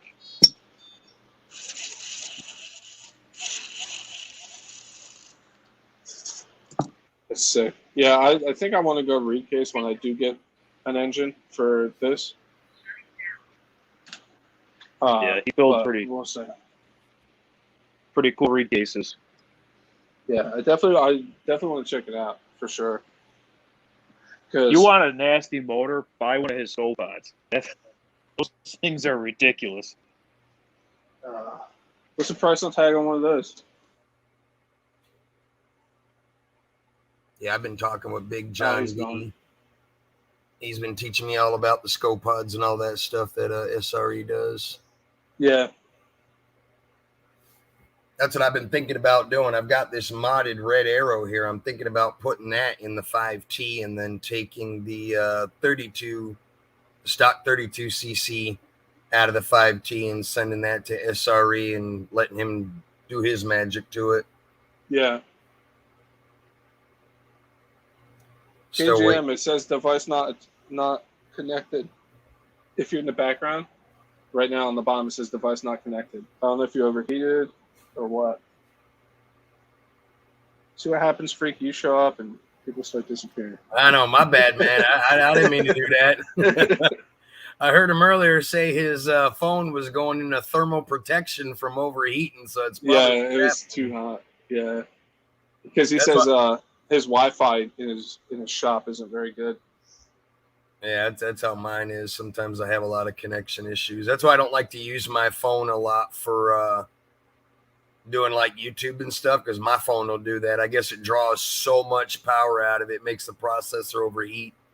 Well, yeah, you got to think, especially during a live stream, it's downloading and uploading at the same time. Yeah, so that takes a lot of power. Yeah, it's really stressing that little CPU. Sorry, guys. I'm a little bit of a nerd, too, so. Big John D, you're going to have to let me know how to get into that SRE page. There was a guy in here, Fist Scale Ripper. I don't know if he's still in here. I guess Chef, I heard you say, or KGM said he's the moderator, or he runs the SRE page. Mm-hmm. Yeah, I'd like to get on that page so I can talk with all them guys. Yeah, I'm going to go on there. I'll probably just have KGM send me a link or whatever. Just make it easier on myself. I heard you talking earlier, Chef, how you're loving the Fist Scale. I'm the same way, man. Dude. To be honest, I haven't even touched none of my nitro stuff in a while. Ever since I bought these Fist Scales, because I'm a big engine guy, and I love, of course, I build my own hot rods and all that, so I love doing that. Nerds are sexy. Yeah, it's so much more fun wrenching on the Fist Scales. There's only so much you can do on the nitros. Yeah. I don't know if the stream timed out or what, but it just crashed and reloaded. You're good, dude. I was like, either his phone overheated or something. Gus says nerds are sexy. Thanks, Gus. I appreciate that, buddy. Big John D, I was going to send you a text today through Facebook, and I forgot. I went to find your name. You're still on Facebook jail? Yeah. Well, I don't know what he did, but like his whole account is like gone. You can't even send a message to it. Like they banned him quick. Yeah, I spent some time in Facebook jail too. Don't worry. I was in Facebook jail when I came back from the Wicked Weekend race. Yeah. They put me in Facebook jail for a week for something that I posted over a year ago. Like it was something that someone else posted. All I did was copy and paste it to my page. It was like a funny meme. But apparently I don't even know what it was because it doesn't show you. It just gives you the date. And when I looked on the date, it was from a year and a half ago. And I was like, you got to be kidding me. A year and a half later, you're nailing me for it now. And it wasn't even something that was mine. It was something that I reposted. Yeah, it's ridiculous.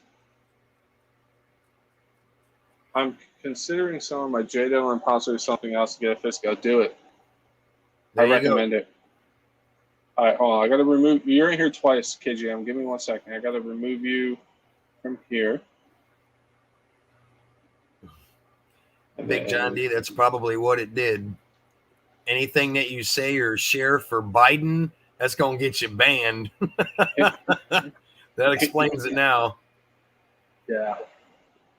That's the last time I'll do that, Chef. I think my phone was trying to connect to my Wi-Fi. Dude, you're good, dude. It's not a big deal. I'm not worried about it, believe me. It's not like we're shooting a movie or anything. Like, right. Yeah. We're just messing with RC cars, dude. It's all good. Right. Don't consider it, just do it. See, Gus agrees too, and he's my go-to guru, guys. If Gus says to do it, you have to do it. Sorry, I don't mean to be like knife-handed. Just do it. Gus's Custom Creation have a page? Yeah, go check it out, dude. He's my go-to guru. He's a badass. He took a 110cc kids quad and made it remote control, and then took a Mater body from like the Power Wheels and put it on top. So he has that's right. You know what? I am subscribed to him. That's right. I remember that. I remember sending him a comment on that. Yeah, it was the Mater truck. He was running it around in his backyard. Yeah, I think he was chasing the dog with it, or the dog was chasing it. One of the two. Yeah. And he's a good dude. He hasn't posted a video in a while. He's just a busy guy right now. Yeah, I was gonna say I hadn't seen anything in a long time. Yeah, hopefully he just picked up a new toy, so hopefully he can he'll have a video up soon because he makes good stuff, man. Cool. Yeah, get a Fisco. See, everybody's telling you, get a Fisco, man. Dude, I'm pretty much, trying to move everything I have to Fiscal because everybody's discontinuing nitro. Nobody, besides the HSPs and the HPI came back, they got some more nitros, but every nitro option that's out there right now is old designs. Yeah, for years. Believe me, I know that feeling. I've got tons and tons of nitro stuff. I probably have, well, at one point in time, I had close to over 50 nitro engines. I've been selling a lot of them off just because with now getting into the Fiscal stuff, everything is triple the price. So, yeah, a lot of the nitro stuff I'm not really using. I started out as a basher in nitro, and then it's been a little over a year now, I started doing the nitro racing. So I don't really do any bashing anymore. So the only nitros that I have are actually race kits. But I don't do any bashing either. Yeah, even as even as fun as the nitro stuff has been over the years for me, I'm to the point now where burnt out too. Yeah, that's the thing. I know a lot of people on my channel. Whenever I started talking about it on my live feeds, everyone's like, "Oh man, I can't believe you're going Fiscal." And I even had people that were unsubscribing to me and wouldn't watch my channel no more because I'm doing all Fiscal stuff. Like I told everybody, I'm not giving up the nitro. You got to mix it up, man. Yeah, I'm taking a break from it. Like I've been doing nitro for years. It's like it's to me, it's getting stale. If you really look on YouTube, there isn't nobody doing anything exciting nitro anywhere unless you want to watch the pros and their races. But as far as like bashing videos or just anything nitro related at all, nobody's really doing nothing nitro at all right now. No. Especially with the economy, how they've raised up all the prices and stuff. All the kits have like all shot through the roof and everything. It's nuts. And even honestly, the RTRs. the RTRs. Yeah, the RTRs. I saw where the low C 8T RTR. You used to be able to buy that for $400, and you could get the buggy for $350. The Chuggy 8T RTR now is over $500. I saw on eBay, and I was like, wow. It's just this thing here. Like,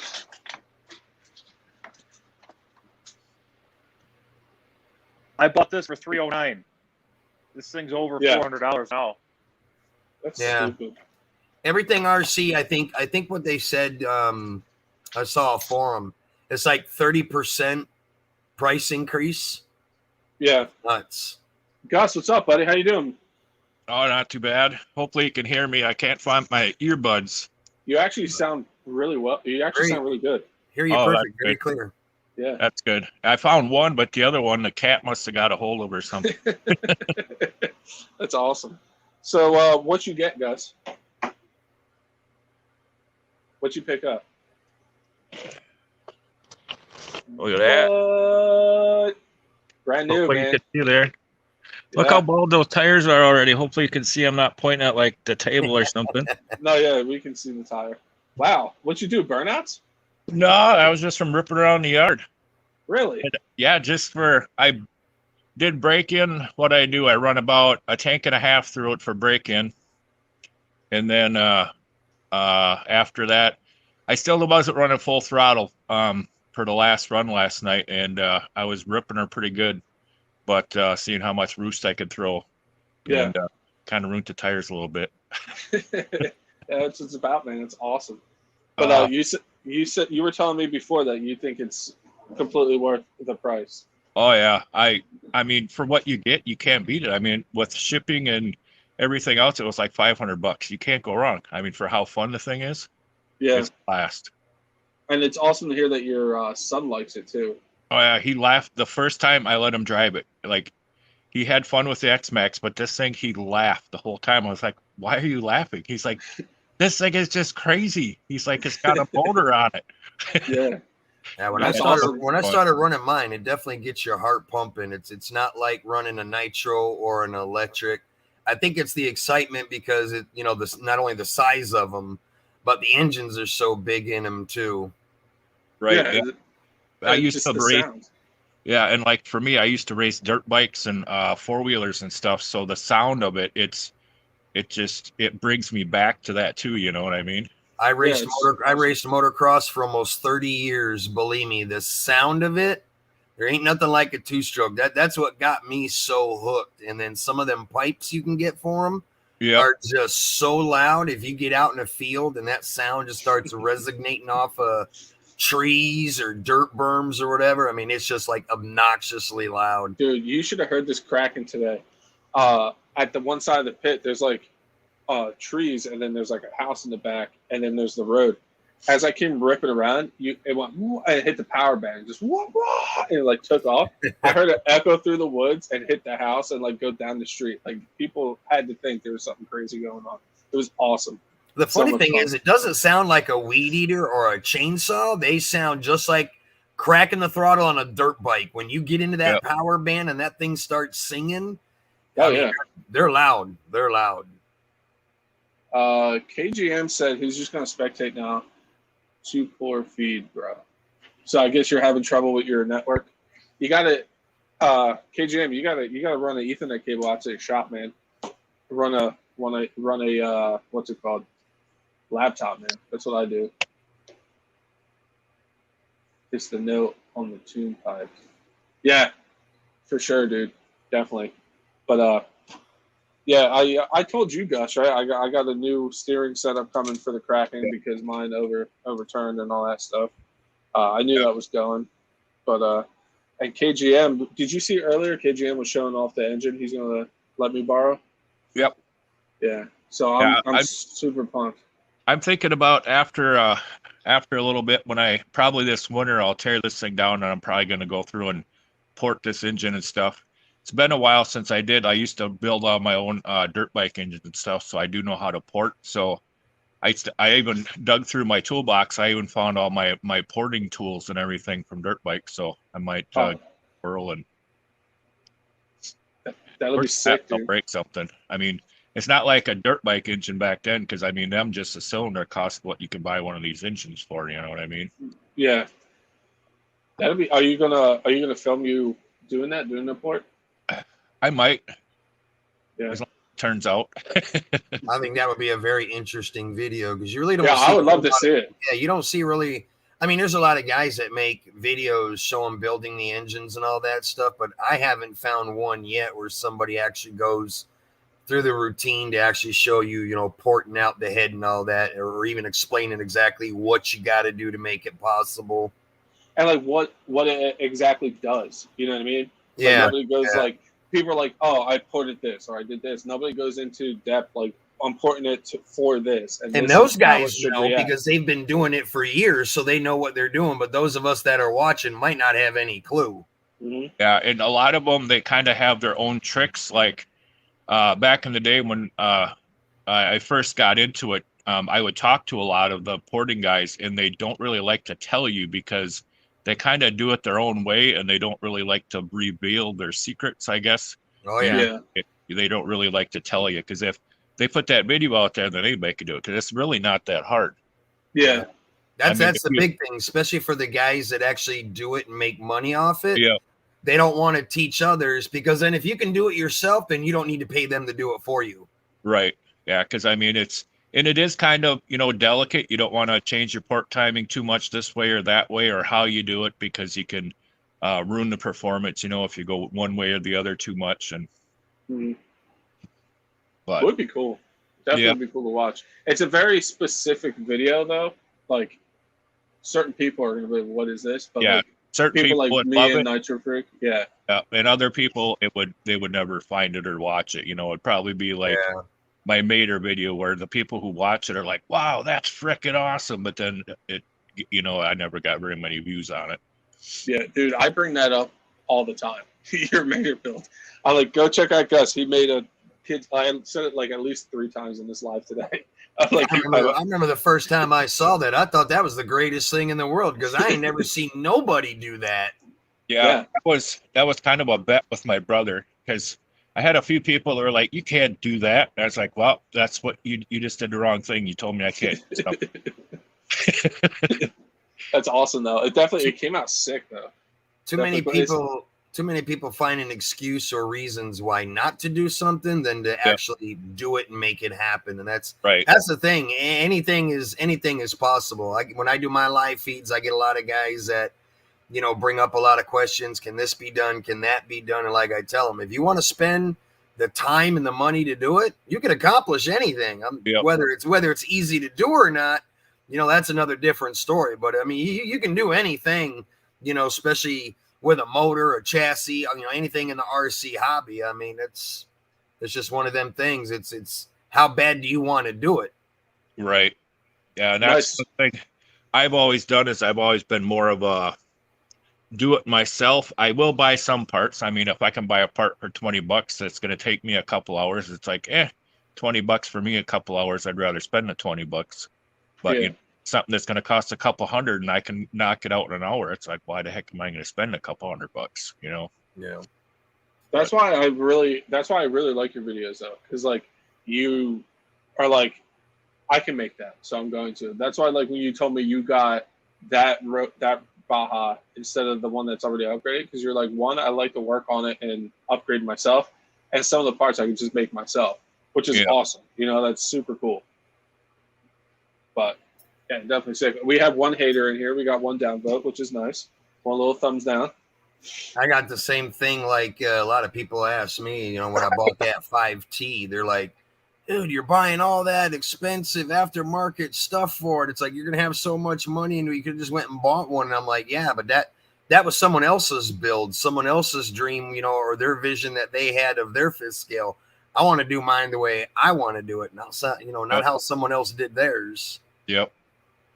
Yeah. Plus, a lot of times, like if you get that, you never know what they are. Like they could be, you know, some of those they might be shiny and whatever like that. They buy off of eBay, and it might be, you know, some crappy cheap aluminum, and it just they don't hold up as good as like the other stuff. So you Oh never. yeah, that's very true. Exactly. And even all right, KGM, you take it easy, KGM. I appreciate you being in the live, man. I'll hit you up tomorrow, buddy. Yeah, take care, KGM. Sorry, what were you saying? No, I was saying that's another problem you run into when you buy the used ones. If you really don't know that the person really knows their stuff, I mean, you don't know what they've done to it, and they just start slapping stuff together. Yeah, that's kind of like this Kraken. It had the reason why I got this was one the deal. I couldn't pass that up. I got the crashed Baja that I have $60 in. It's a Roller now, and this, and I always wanted a Kraken Baja, and this is how I would build it. I literally had these arms in my wish list on DDM. I had all the turtle racing parts. It's literally exactly how I would have built it. When I brought it back and took it apart, some of the stuff was put together wrong. Little like shortcuts people took, but I fixed all that. You know what I mean? So that's why I was fine with getting this one used, because it's literally how I would have built it. You know, all the same parts. Was that chassis there that you're working on now? Did you get that in with the deal with the Kraken you got? This is the Kraken. The Kraken's I was referring to the other one that you were working on earlier. The one that was all in pieces that you've been assembling. Yeah. How did you acquire that one? It came with the Kraken. Same guy? Yeah. Okay. Because I met up with the guy, he wanted the X-Max. I gave him the X-Max and 2 batteries and like this paddle tires and stuff I had. And he was like, well, I also have this parts truck. I was like, dude, and mind you, I wish I should have pictures. That thing was filthy. You can tell it went underwater. You can tell like everything was rusted. They crashed it, bent the front of the chassis, and just threw it in the shed. That's all they did. So I was like, dude, that's not part of the deal. Like, I'm not adding anything else. This is what I'm interested in. So if you want to throw that in and you don't want it to take up room, fine. If not, I don't care.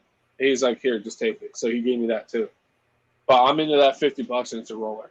So no, and I have no, not at all. The only other thing I need to get is like a front bumper so I can mount the body, because it came with this body too.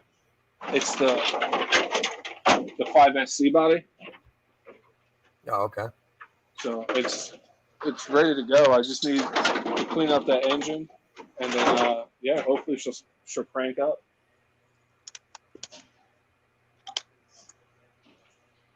And it's just fun to work on. You know, the part, like, I got a new chassis for that thing from Rogan for $30.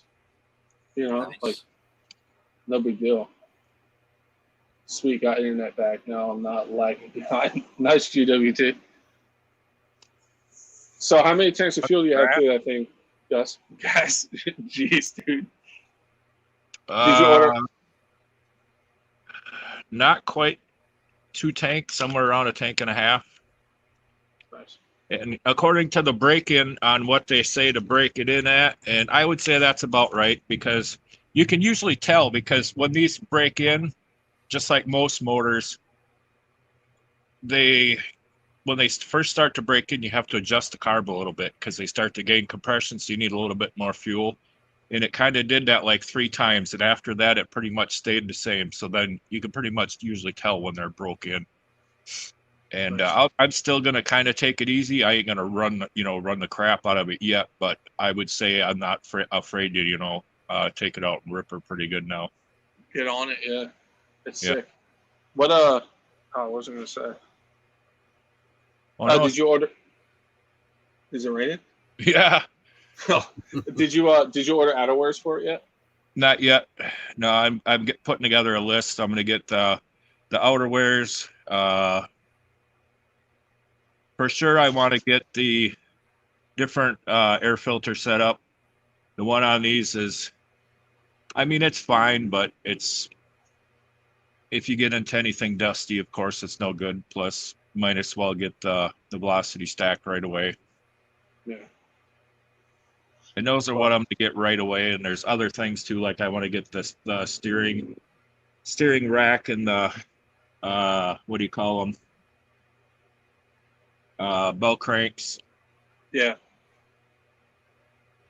I did take one of my beads out of my wheel here. I just noticed. Really? Yeah. Probably when I landed are a little awkward. I jumped it off my ramp and I landed on one back tire, and the wheel just barely popped out of the bead. Oh wow. These I hope I got good footage. I looked at some of the footage from today of running this thing. Thing Rooster's like an animal now with these paddles. These paddles were $40, and they're like shovels. They're so aggressive, dude. Like they're disgusting. Because Bernsey has more of the stock looking Baja paddles. They're not the stock ones, but they're close, so they're not as aggressive. These, like I said, man, they just rip. It's disgusting. Yeah, he's got like the dual shovels or something like that, I think, right? Yeah, something like that. Like they're not very aggressive. Yeah. But he has a completely bone stock Baja, and that thing he's having a blast with it, which is cool to see because he's an electric guy. He used to run nitro and stuff, but after he ran the two-stroke, what you think? He's like, dude, this is a lot of fun. Like it's cool. You know? Where'd you buy your paddle tires from, Chef? Amazon. Oh, Amazon. $40. And then I was lucky because the parts truck, those tires are shot. Because, like I said, he sunk it in water. They were waterlogged and stuff. So I just took those rims, I put these paddles on it, so now I can swap to, because I have the Rovin knobbies somewhere in here. So I can just swap them out so I don't have to keep unmounting and remounting. Because this is what came on it. Oh, okay. Because it's a stock rim, but he's got like the metal bead lock here. So now when I'm not running in something that I need paddles for, I can just swap these right back on, which is nice.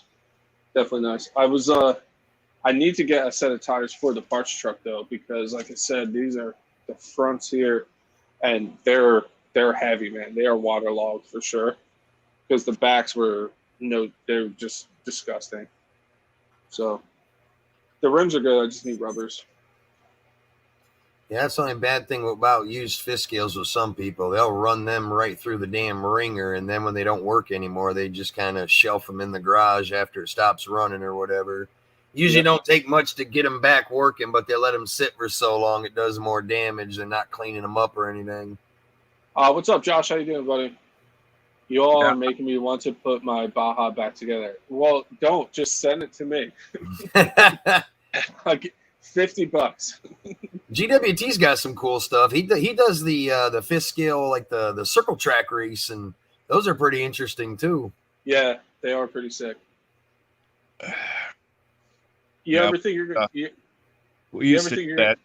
We had the drag race. They run the all-wheel drive, and then they're pretty much Bajas, and they just put like little tires on them and stuff with the circle track. That was pretty fun. That's pretty cool. I kind of want to get. I think I told you this to you guys. There's guys that run two strokes at the pit that I go to, and they actually live out near Bernsey. So I'm hoping I run into them because I'd like to do a fifth scale race at the pit because there's a perfect spot for it. It's not going to be super well maintained. It's going to be janky. If you guys know RC Sparks, he used to do the Big Dirty.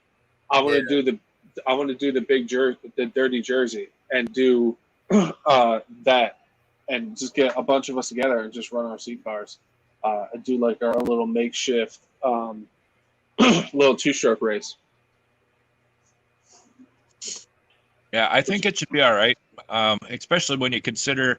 I know you said it wasn't going to be as awesome, but I think it should be all right, especially when you consider like his first ones. He never really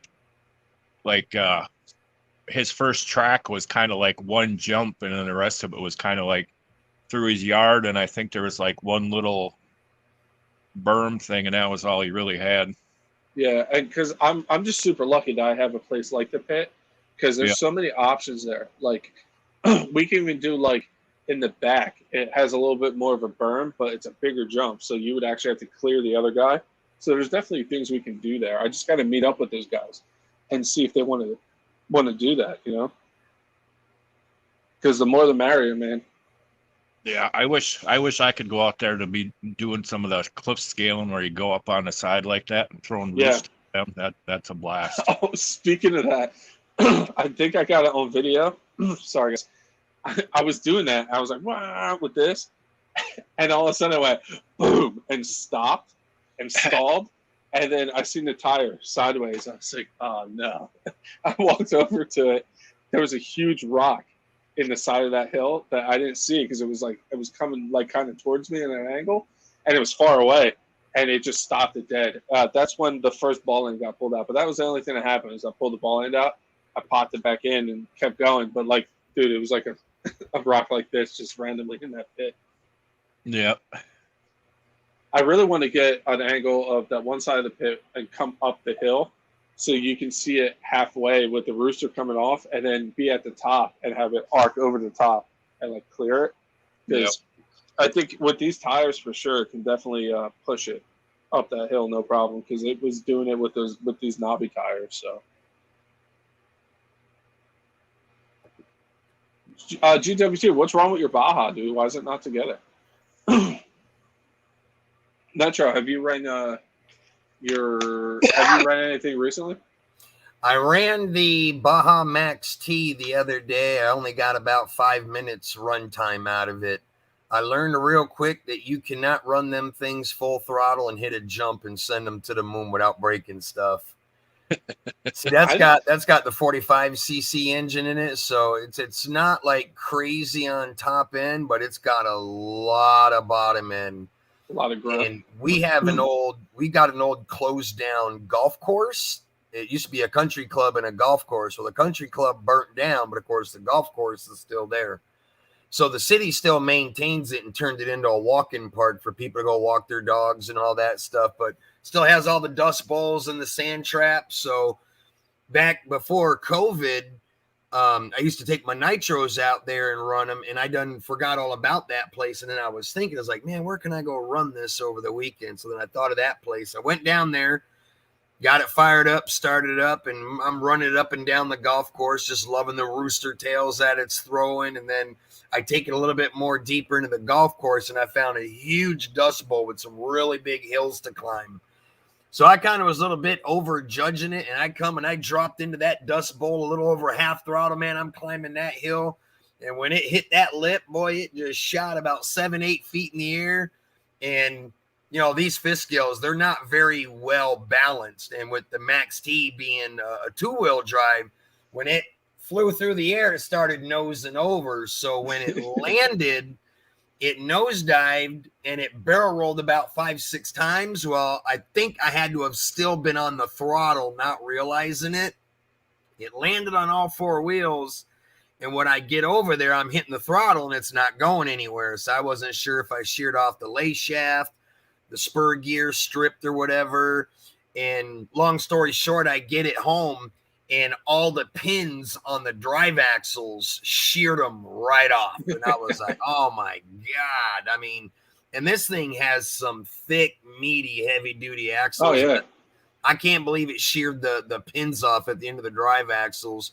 So what was happening is the motor was turning, it's turning the drive shafts. But yeah, the pins sheared off inside the drive cup.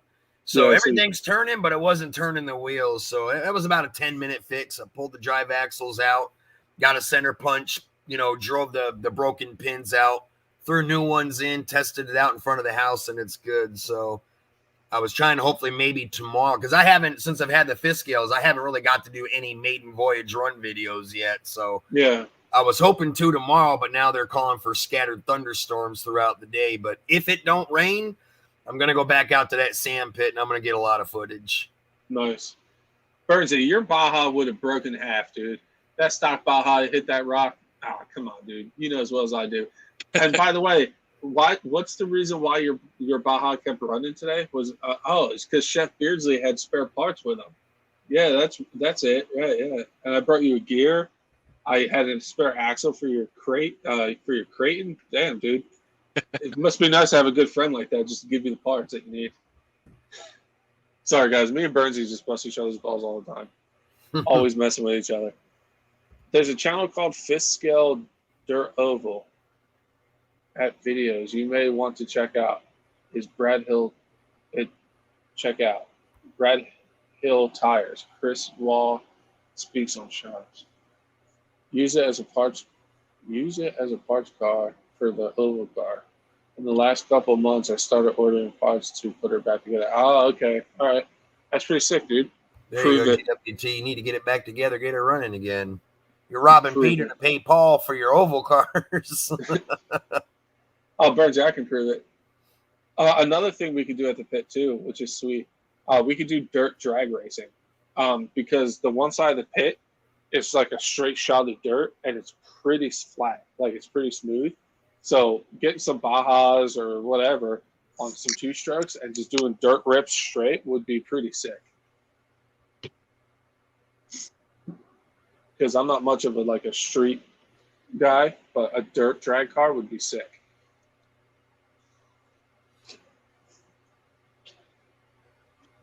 Money was tight last year. I get a GW2, man. Gotta do what you gotta do, man. Toys come last. You got other things to take care of. Yeah, especially with last year, like we were talking about, how everything's gone up in the RC hobby. That's another thing. When COVID was at its height, a lot of people were out of work. That kind of killed the hobby pretty bad too. And then all the price hikes and everything. I heard that the RCs were selling like crazy during the pandemic. Well, I was gonna say I've never really in these past probably 5-6 months, I've seen more RC stuff up for sale than I ever have in my life, especially like on the nitro side. People selling engines and kits left and right. People selling motors and electric. Like people were bored and stuck at home. Yeah, everybody was stuck at home with no work, so now they're having to take all their See, what happened was when everybody was getting them stimulus checks, they were taking that money and going buying an RC cars and stuff. Now that they're all out of work, they got to put them cars up for sale and make that money back to pay the house mortgage. That's where I come in. Yeah.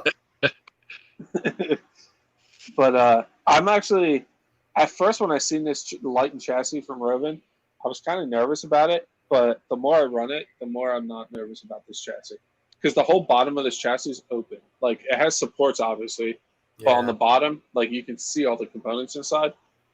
I might build a skid plate for the bottom of the fuel tank just in case, because I don't want to puncture a fuel tank, obviously. Is your fuel tank exposed on that? On the bottom. Yeah, I'll show you. Those Krakens must be different. Like my well, no, the Kraken isn't like the Kraken cage is an upgrade thing you can buy separately for a Baja, and this is an aftermarket chassis. So there's mine nothing is solid. It's solid. Well, I don't want to say solid steel, but it's okay. I see you got all the cut. See, mine doesn't have that. Mine's all solid. It's all one metal piece. Yeah, it's the lightened one from Rovin. Gotcha. And when I was messing with it today, some of the hits and stuff. Because I did get this right here for the front. This is a piece of stainless steel. And, like, listen, it's heavy. It's no joke. So I have that underneath to protect the front from bending. That's why I had to cut a piece of the old parts truck's chassis, because this chassis doesn't have these mounting holes I needed. So I cut it off the old chassis and put it in here. And then put the bolts through and the 4 bolts in front. And it works.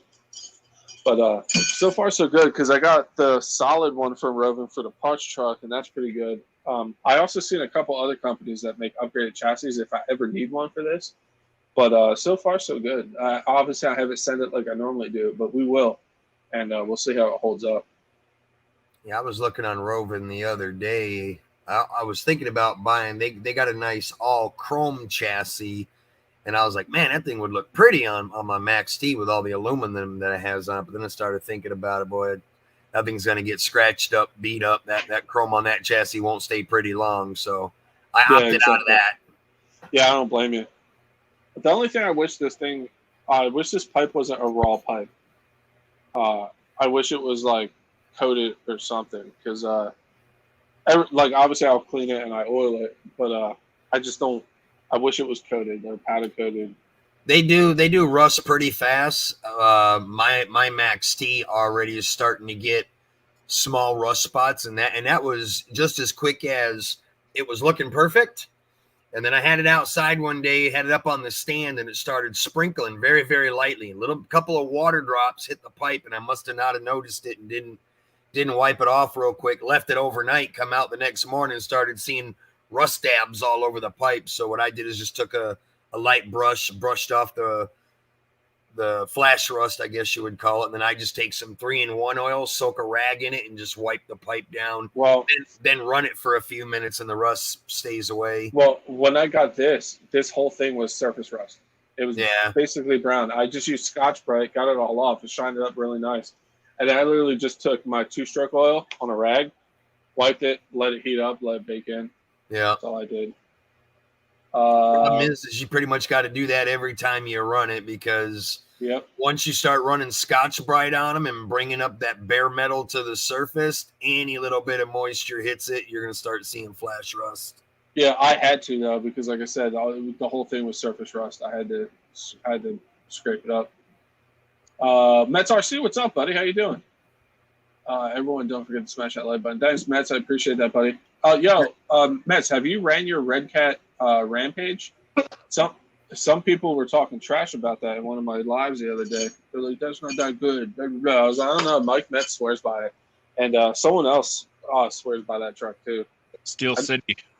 Yeah, Steel City. That's who it is. Yeah, he's got a lot of videos on it, and he basically says as long as you make sure to Loctite them, they're good, because when you first get them, everything, it falls apart. A lot of scales are that way. If they do Loctite some stuff, but not everything, and they kind of rattle apart. Yeah. It's RC. What's going on? Minor Technology. How you doing? I see you guys. Like, you got people need to realize that, like, you got like a 2-stroke hitting power band. There's a lot of vibrations. Like, things are gonna get loose. I had to deal with that with my Max T. The first day I got that home, it was literally a day and a half just going through that and Loctiting all the screws in it, because like that Max T that I got, there's no plastic on that thing whatsoever. It is all aluminum and metal. So if you don't use Loctite on it, it's done. Matter of fact, I just, before I started Loctiting everything, when I first got it, I would just let it sit in the driveway and idle till I got out somewhere to actually try and run it. Just 5-10 minutes of idling started already backing the screws out of the aluminum just from it shaking and idling. I was like, wow. Yeah, Matt, are you busy, Matt? You want to hop in here, man? I haven't seen you in a while, man. If you want to hop in, let me know, dude. I'll send you a link. Sorry, go ahead, Nitro. No, I was just going to say that was the first thing everybody says to make sure you do. If you got one of those fist scales that have a lot of aluminum on them, you got to make sure you use Loctite on everything, because they will vibrate loose.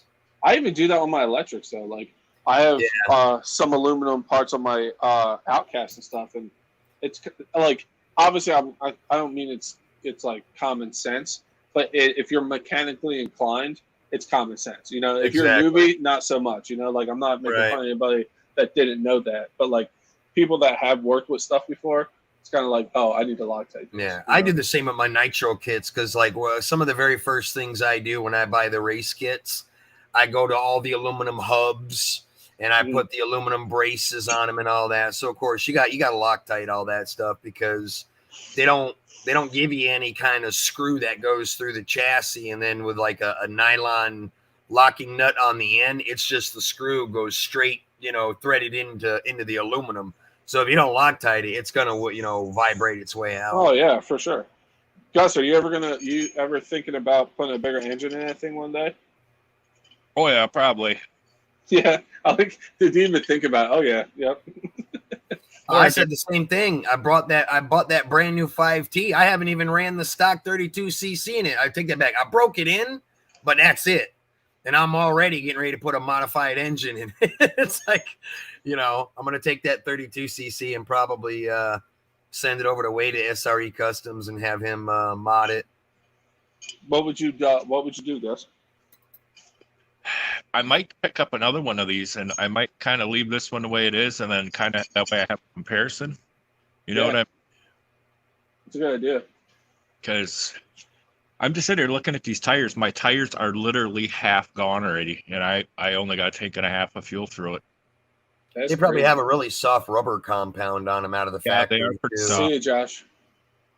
That's nuts, dude. That they're that low.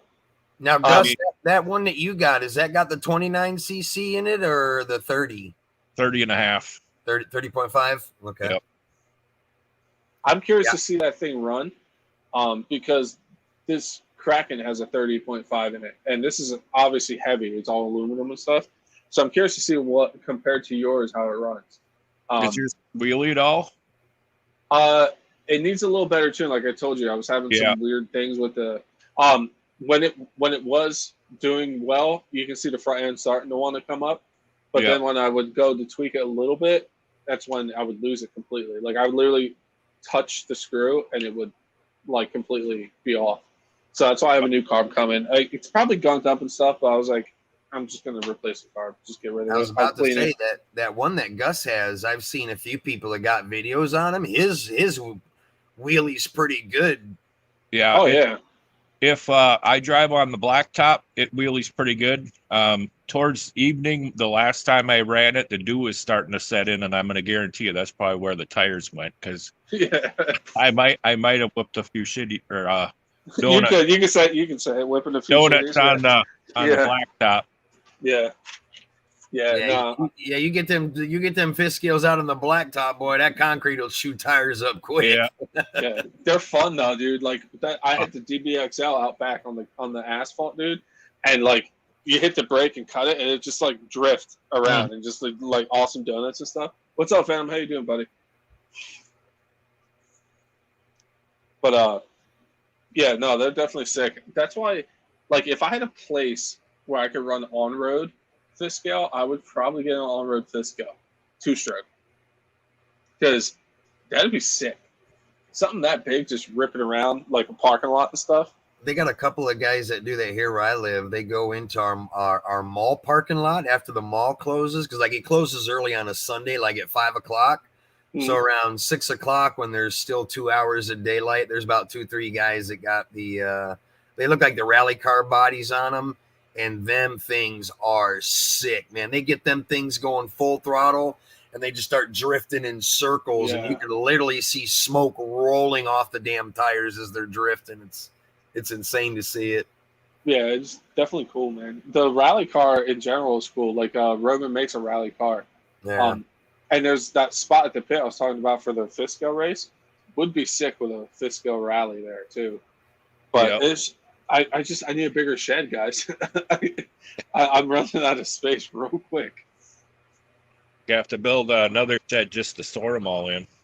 I was thinking about it, or I was thinking about blowing out this wall and going that way and just building a bigger shed. Because, like, guys, I don't know. Like, Bernsey was here like a week ago. I don't know about on camera.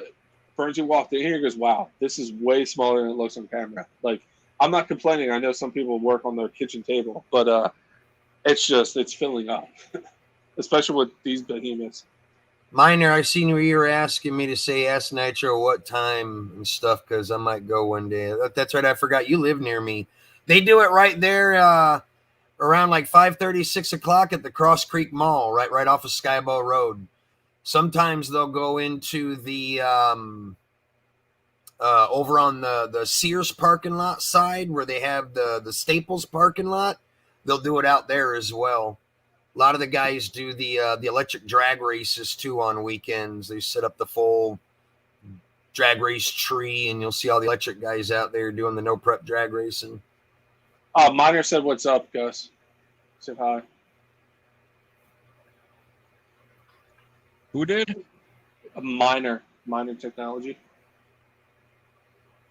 He said, "What's up?" Told me to tell you. Just relaying the message. So, if you were to upgrade that engine, what size did you say you would go with?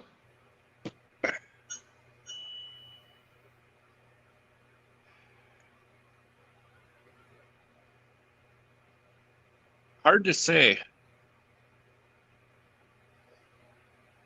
I don't think I would need anything that big. I mean, honestly, I think, anything over like a 36 and something this size is probably going to be too big. Yeah. Would you do the work yourself on the engine, or would you get one that's already done up? That's kind of why I want to play around with one, because you can buy an engine that's not modded for cheap. I think they're like $250 or something like that for a 45cc motor. Yeah. Like, I mean, granted, you only save about 100 and what are the Brovins, like 400 or something, or are they 600? They're around 6 to 7, but they haven't. The problem with the Brovins, they made a short run of those, and they haven't been in stock in a long time. Yep. But I would probably, like, if I had good luck, I'd probably just build my own. I mean, it'd be really cool if I had like a little dyno and stick it on. Where do you get a dyno that small? I don't know. Yeah, that would be cool though. I'm sure there's one somewhere. Yeah, it has to be. But who knows how much that would be? If my brother was still around here, so I could borrow his machine shop, I would go over there and borrow his machining equipment. I could even make one, but. See, that's why you're a badass. You're just like, I'll just go make one if I had the equipment. You can go on the DDM site and go into like their engine sections. They sell a lot of engine stuff. You can piece together your own just about any size you want. You can do the stroker cranks. You can do the reed cases and all the different heads and all that.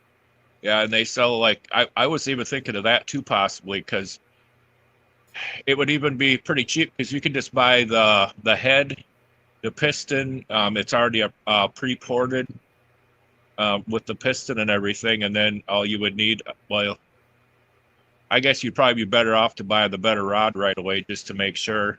Yeah.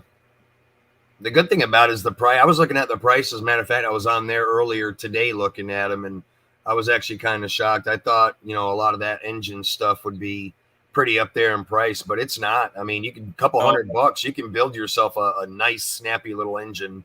Yep. So, like, would you do like reeds and everything too? Would you do a reed case? Reeds would probably be good. They do add some size to it, which is kind of bad, but if you're looking for the power and everything, I mean, the piston ports are nice, but you're going to get a whole lot more out of a reed case engine from everything that I've looked at. They're gonna make more power. I mean, if that's what you're looking for. Yeah, you get a lot more torque out of them too, because a lot of these, they're pretty much, they have no power until they're over half throttle. So you add that reed to them, especially in a car like this for like bashing and stuff. You definitely notice a difference on the reed. Yeah. Yeah, because I've been noticing like it's good, but when you hit that power band, it's just like a dirt bike. You stay in that power band, it's like no joke. You know what I mean? Yep. But yeah, like there's just obviously I'll still pick your brain, like even like when we're not on lives and stuff, because I talk to you pretty much every day.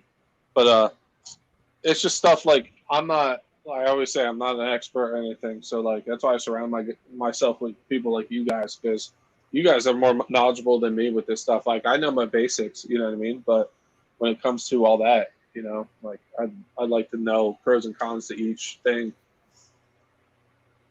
It's not that hard, to be honest with you. If you can work on your daily driven truck or car, you can work on one of these small gas engines. Oh yeah, it's just like looking at it as someone that like knows some stuff, but I'm no expert. I'm just like if I mess up, I mess up. But then it's just like, all right, then you just get a new. I get you. It does help to be able to talk to the guys that have already been there and done it, knows what works, you're more comfortable. What doesn't. Yeah, for sure. This way you're not making the mistakes and wasting the money. And I kind of do the same thing. Like I have an idea in my head of how I want all my fifth scales to perform, how much power they want. I know a lot about small gas engines, but I don't know every aspect like a lot of these other guys do that actually mod their own and, use them to make power and all that. So it's always good to pick other guys' brain. You can only go so far with the direct bolt-on stuff. There's enough direct bolt-on stuff out there that you can do that's gonna excel the performance, but you are eventually gonna have to go inside if you want that radical performance. Oh yeah, for sure. Well, GWT said, will a reed case fit in a Baja with the stock tank? I don't. Yeah, they make reed. Yeah, they make reed case Baja engines. Yeah, it should. OBR does them. Bartolone does them. Hell, I'm sure even SRE Customs can probably make you one. And if you have one and you're looking to just buy one, you definitely just got to make sure that it's a Baja style engine, because you got to have the carburetor facing up front instead of out to the side. I got so much dirt in my boot from these paddle tires today. It's ridiculous. Throwing the roost at you?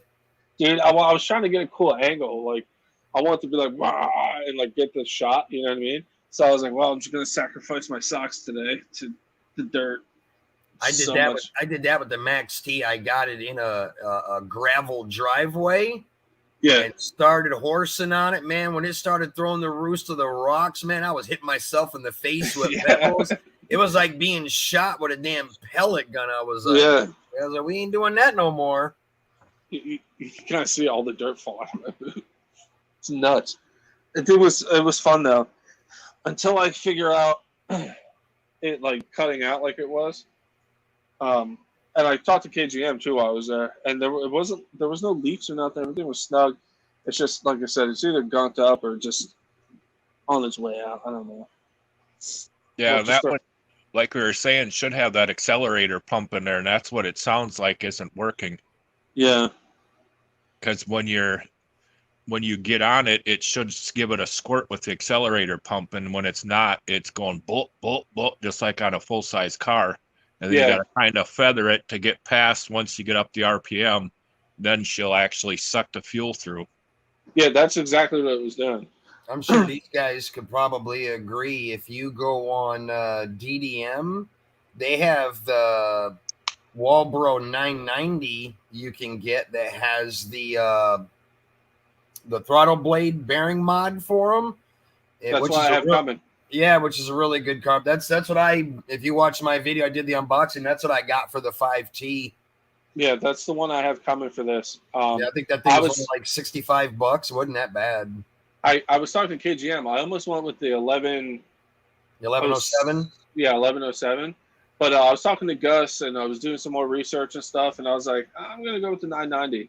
I'm sure the 1107 would have been all right, but it's just I was also thinking, like I said, like Bowden Gel. That dude keeps those in stock. He runs them on almost everything. Yeah. You know what I mean? So I was like, you know what, I'm going to give him a shot, you know? Well, the reason with the 990s everybody likes them is because they have that throttle blade shaft, the bearing mod on it. Mm-hmm. Whereas I guess the regular carbs just have like a plastic bushing in there. Over time, and those start to wear out. Yeah, you'll start having an air leak, and it'll start sucking dirt and debris in and all that stuff. So that's the 990 mod is like a very, very popular carb. That's like one of the first thing everybody gets. Yeah, I ordered that. I ordered new turnbuckles for the front because they're all stretched out. The ones I got are obviously extended because I got the extended arms on this. And I got their spacer because I was reading about those turnbuckles. They said they recommend running their spacers for the ends. So I was like, screw it, I'll get those too. So $100 and something later, I got another DDM thing coming. And it was funny too because I got an email saying my DDM thing I ordered on Monday since they were closed, shipped out today. And then literally an hour later, I ordered more parts. Like I'm always hitting that site up, man. That happens to me. Everything I want goes on damn deal of the day after I've already placed a friggin' order. Like I've got another box of stuff coming from DDM. Everyone's like, damn man, you just got a huge box of parts. I'm like, yeah, but I ended up, spending a little bit more money and getting some other stuff. And it's only because a couple of the items were on deal of the day and I wanted them. And it's like the price jumped quite substantially. Like there was one part, it was almost like, I think it was like $35. And I got it for like $18 because I also used one of the discount codes. So that brought it down even more off of what the deal of the day price was. And it's like, okay, can't pass that up. That probably won't come back around deal of the day for, a while. So GWT said that's go ahead and order the stuff now. Every Fisco should come with a face shield. Yeah, that would have came in handy today. I'm glad I was wearing my sunglasses today. I'll tell you that. Whiskey Tango, I agree. Them damn things will put an eye out. I'll tell you that. Yeah, so that's the carb I got coming. I got all kinds of stuff. I forget what the steering should be here either tomorrow or the next day. What's coming with that? Oh, I got a flywheel cooler. Because I actually had one for small engines. I have no freaking clue where it is because I haven't used it in so long. So it was one of the deals of the day. It was like $8 for a flywheel cooler. Like, yeah, I know I can make one, but like $8, like screw it. So I have that coming so I can take this other engine apart. GWT, I feel you there. I don't try to shop from Detroit Performance too much, but I do have some stuff coming from them as well.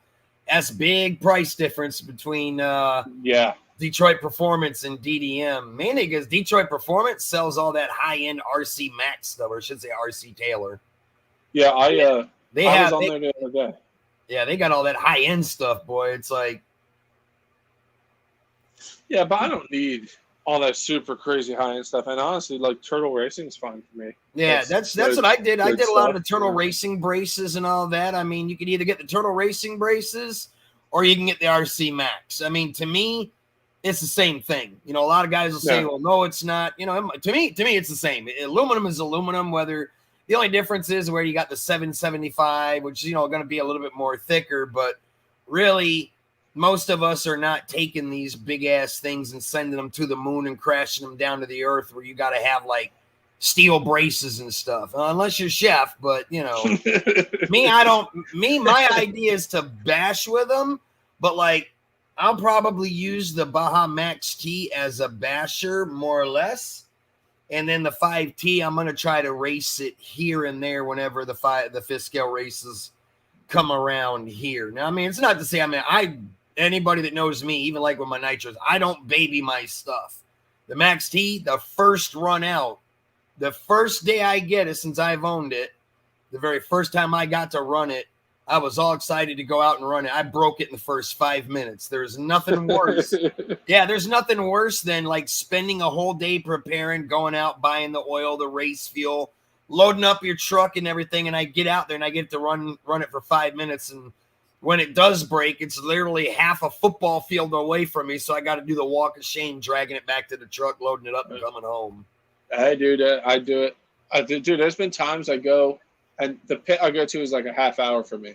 I'll load up my truck. I'll have batteries charged. I'll bring my nitro. I'll bring whatever I need. Load it up, go, and like literally break stuff in 10 minutes of showing up. And I'm like, oh yeah, I've been there, and that's what sucks because you waste the whole day preparing to do it, and then it's like, and a lot of times, unless it's an easy fix that's really quick, if you can't do it on site, by the time you get home and fix it and try to go back, the day's over with. So now you just lost a whole day of bashing. It's just like, well, my problem is I get excited. Like, I'm going to take it easy. Same here. I'm going to be like, I'm going to take it easy. And I see it performing good. I'll hit a couple little jumps. I'm like, all right, let's go hit this mountain to see what happens. Like, I don't take a slow progression. It goes from running it to launching it over a car. You're just full throttle right out of the gate. Yeah, I just can't help it. I just like, Like I'm telling you guys, like the videos do not give that pit justice. It's nuts. Some of those hills are huge. Yeah, I'm the same way. I think that's the worst part about it is you get so excited because they sound so radical and so cool, and you just really want to hammer on it. But then that I was kind of leery. I'm like, all right, it's all stock, but everything is aluminum on it. It's got heavy duty everything on. I'm like, man, I should have no problems with this thing. I didn't even get to run it for 5 minutes and just sheared off all the axle pins. I'm like, how the hell is that even possible? Yeah, it did it. I bought this has like heavy duty ones in the rear. He actually just had these installed before I did the trade with him. So I still have the stock ones here. So they're actually a really big difference. It's hard to find upgraded axles for this because these things are almost like they're just a little bit shy of 10 inches long. So I mean, them axles they're big and long. This has that wide axle or the wide arm on it, as they call it. That thing's super wide. Yeah, it's like 2 feet from outside of tire to outside of tire. When I measured it with a tape measure, it's like I can't even. I had to go out. I got it sitting right here. I had to go out to like one of my local guitar stores, like my local guitar center, and buy a keyboard stand because no table or workbench that I have in my shop is big enough to hold this thing. It overhangs everything. Yeah, because mine is what 20. I think it's 21.5 inches from outside tire to outside tire. But like that thing it's so wide, man. Yeah, mine is wicked. It's like, good Lord. What Gus? You think you're ever gonna widen yours out? Yes, I want to get the wide arm kit. One thing weird though is when you feel the suspension, it feels weird, and it's like, man, this just ain't gonna work. I think what it is it very spongy, very weak? No, but it's weird. It just has like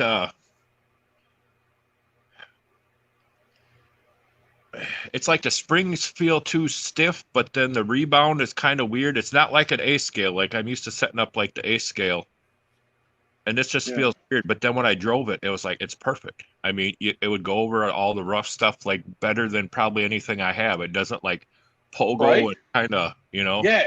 Mine does, dude. The Kraken blew my mind because obviously I have more weight, so it helps. But like ripping across that pit, like every once in a while it'll get off the ground, but it just eats it up, dude. It just keeps going. Yeah, you get off kilter, and like with one of my, even with my Outcast, if you get and you land on one tire, it'll want to kind of blam and want to roll. It wants. Yeah. And it landed on one tire and it just settles and away it goes again, and it's like, what's going on? It's weird. It's crazy. Yeah, like I agree with you, man. Like I noticed the same thing the way it does that. Because I actually had the Outcast out today for the first time in a while. I only ran it for like 5 minutes because I used the rest of Burnsy's batteries. The gearing I have in it is perfect. 36, 39, dude. Fantastic with that motor and ESC setup I got. But after running this, I was taking that across the pit.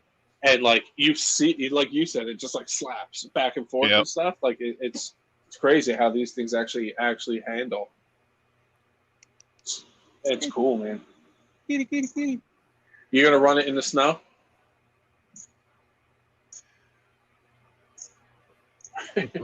Maybe. The biggest thing is air filters and snow don't get along. Yeah. So they usually run good for about 2 to 5 minutes if you're lucky, and then it packs the air filter full, and then they run like crap. And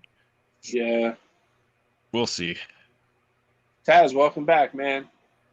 You can change the pins. Oh, miner's taking off. Take it easy, miner. The Roman shocks have hard O-rings. I use the King Motor shocks. GWT said. Yeah, I was gonna say that's the only thing I don't like about this Max T. The suspension on it is very, very soft. I don't know what out of the factory they were running for shock weight oil. But I went and put 70 weight in them, and it's still way spongy. So I know Big John D was telling me to take 1,000 weight diff oil and put them in there to stiffen it up. It's like it almost needs it. I did that with my DBXL. Massive. I did that with my DBXL. I put diff fluid in my shocks. Yeah, because 1,000 weight is, if I remember right, 1,000 is like 100, isn't it? I believe so. I think that's I think that's how that conversion works. Because it's been a while since I actually looked up like the difference. But I think you're right, Gus. But yeah, dude, guys, get yourself a fifth scale. Get yourself a 2-stroke, man. It's definitely something everybody should definitely try out. And like the thing Gus got today, or just got, the Roven for $500 shipped. He said you can't go wrong with it, man. No, so good. I didn't even tighten screws or nothing. I just took it out and ripped it in a tank and a half of fuel, and I had trouble with it whatsoever. That's awesome. That is really cool. Stock 3,000 diff oil, Nitro Freak. KGM says stock 3,000. Yeah, I appreciate that, KGM. I'm gonna, here in the next couple of days, I'm gonna I'm going to change that oil out. I don't know what they were running in it out of the factory, but it was really, really weak and spongy. So I went and put 70 weight oil in it, and it really wasn't any better. So I'm like, whatever's got to. And these have some massive big bore shocks on this thing. It does. I've seen that before. Yeah, they're huge. So you got to buy a lot of damn shock oil to fill one of these shocks on this thing. It's crazy. Yeah, that is nuts. Huge. You said you didn't film you crashing it? I've got it on film. I haven't uploaded it yet because it was on the video was only like 3.5 minutes long. Yeah, it's so cool to see. Yeah, that's how short a runtime I got. Like I literally lifted it off the truck, fired it up, let it idle for about a half a minute, then took it in a straight line in the field, did some donuts and some rooster tails, and then I saw the Dust Bowl. And then I was like, oh, man, it's on. But I just full throttled it down into that Dust Bowl, and when it launched off that lip, that was the end of it. She was done for. The 450 has 10mm shock shafts. Yeah, dude, I've seen that, KGM. They're huge. GWT, have a good night, man. I appreciate you being here. But yeah, man, it just sucks. Like I love that I met a lot of good people through doing this, but it just sucks. Like Gus lives so far away, or later GWT lives so far away. Like I would love to have like a batch event with you guys, man. We got to figure something out like next summer.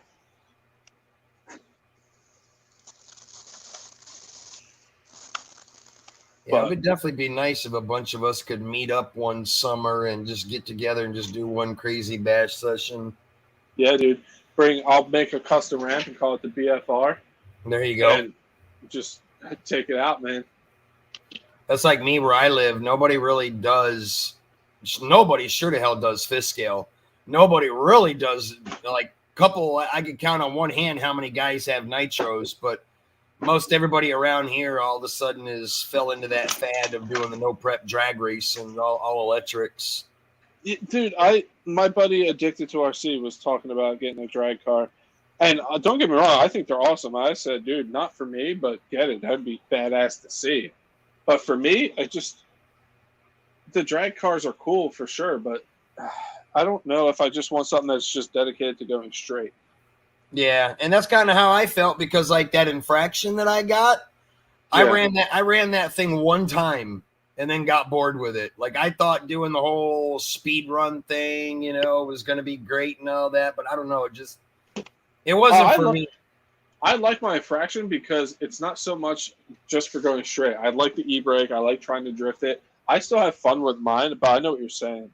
My thing is with the infraction, it eats the tires way too quick. Yeah, you are definitely on the wrong surface because I ran the other night. My tires were getting chewed up, but they're like I know you and Addicted. You guys go through like tires every run. Yeah, but, that was the problem. Every time I run that thing, it basically costs me $70 to run that thing because I literally have to put a new set, all 4 tires on it every time I run that thing, and that's kind of what made me really not use it. I mean, it's still brand spanking new, and I just put it back, basically boxed it up, and I'm like, that's going to be an expensive RC if I got to pay $70 every time I want to run that thing. I'm not going to do it. Yeah, but like where me and Addicted ran last time with them was actually good because the asphalt was fresh and there was concrete. So like they didn't get chewed up nearly as bad as I thought. We even put them nose to nose into pushing contests. We put them against the curb and lit them up. Yeah, and, like smoked them. Nothing. Like, well, yeah, we got some wear obviously, but like anywhere else they would have been gone.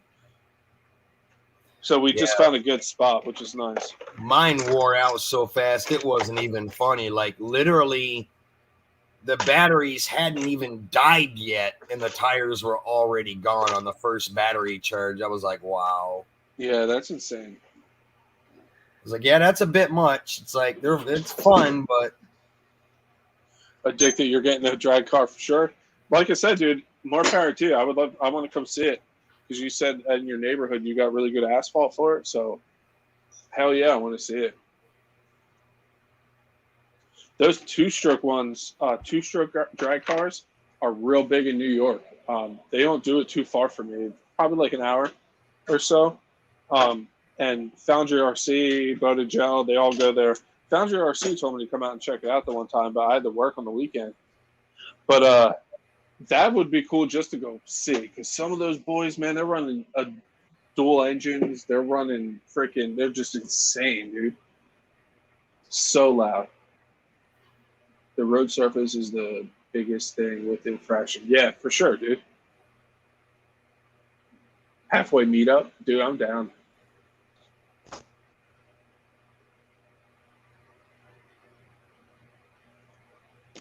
Bro, I want them all, and I'm gonna get what I want. Work hard to play hard. Do it, man. I respect it. So you really don't have any complaints about that Baja, do you, Gus? Out of the box. Not at all. That's awesome to hear, man. Because you hear some people that, like, I've heard not many, but I heard a couple people are like, oh, the Rovens ones are just knockoff junk. Be nice. Hey. My cat. Oh yeah.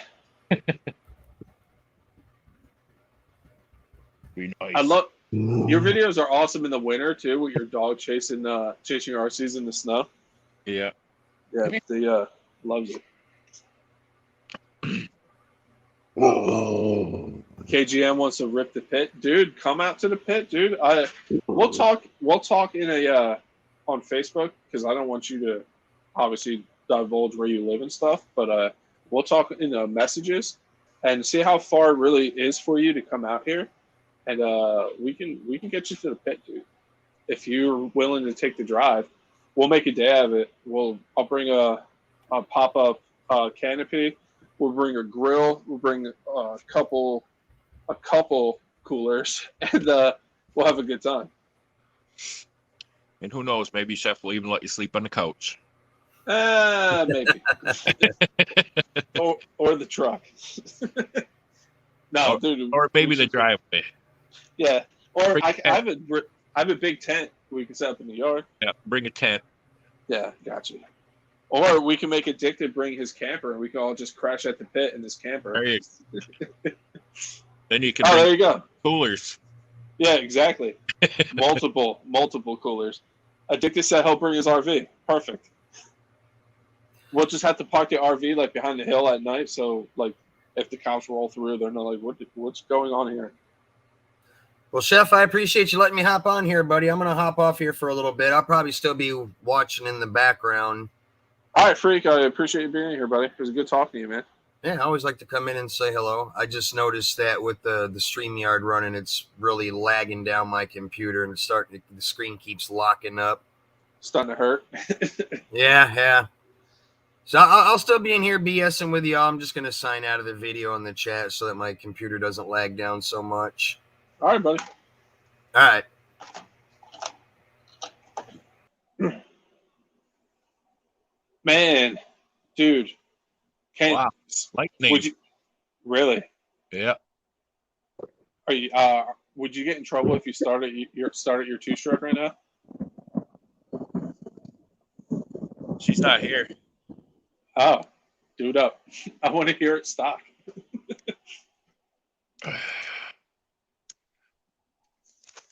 I don't have my remote with me, so hopefully it doesn't take off. Hold on. That would be scary.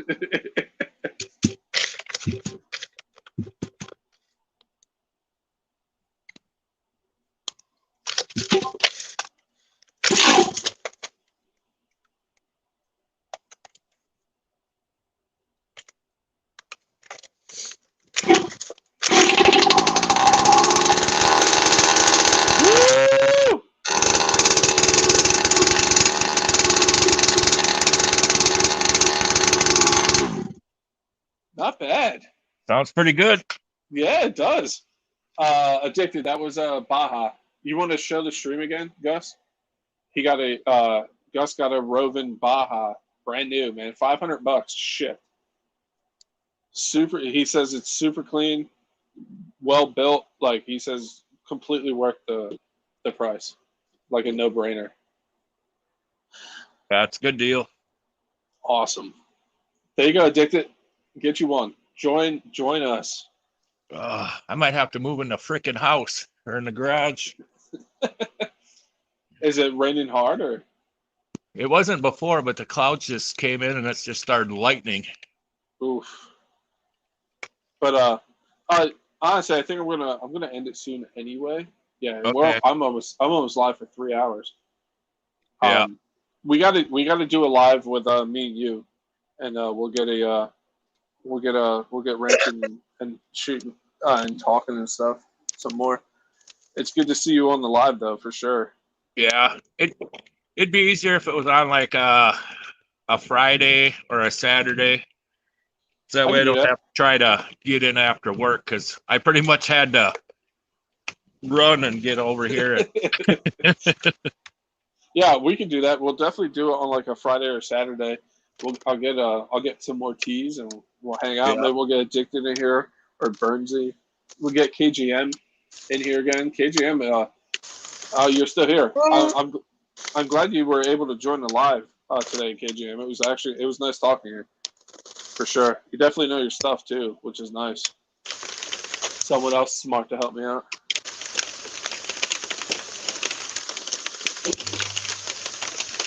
Woo, that rain.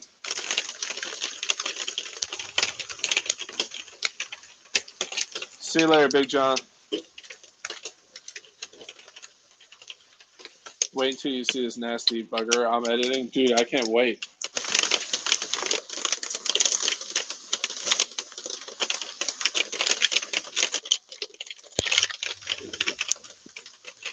Damn, dude. Eggs are coming down. There. Holy cow. That like happened out of nowhere. Yeah. Damn.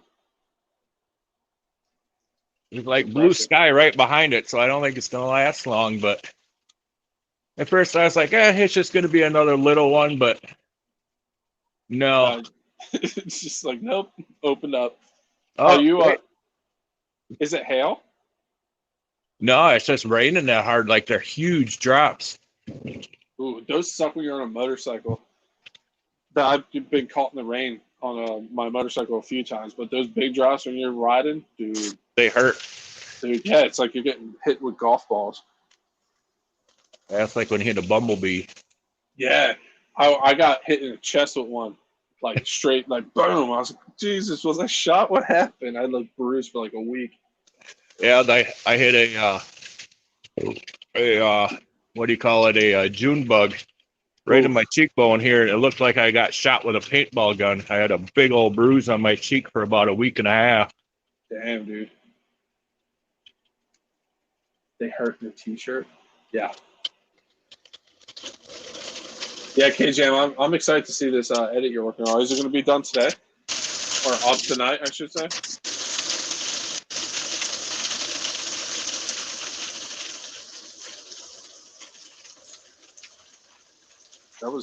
That's intense, dude. I literally just started downpouring. I can hear it. Yeah.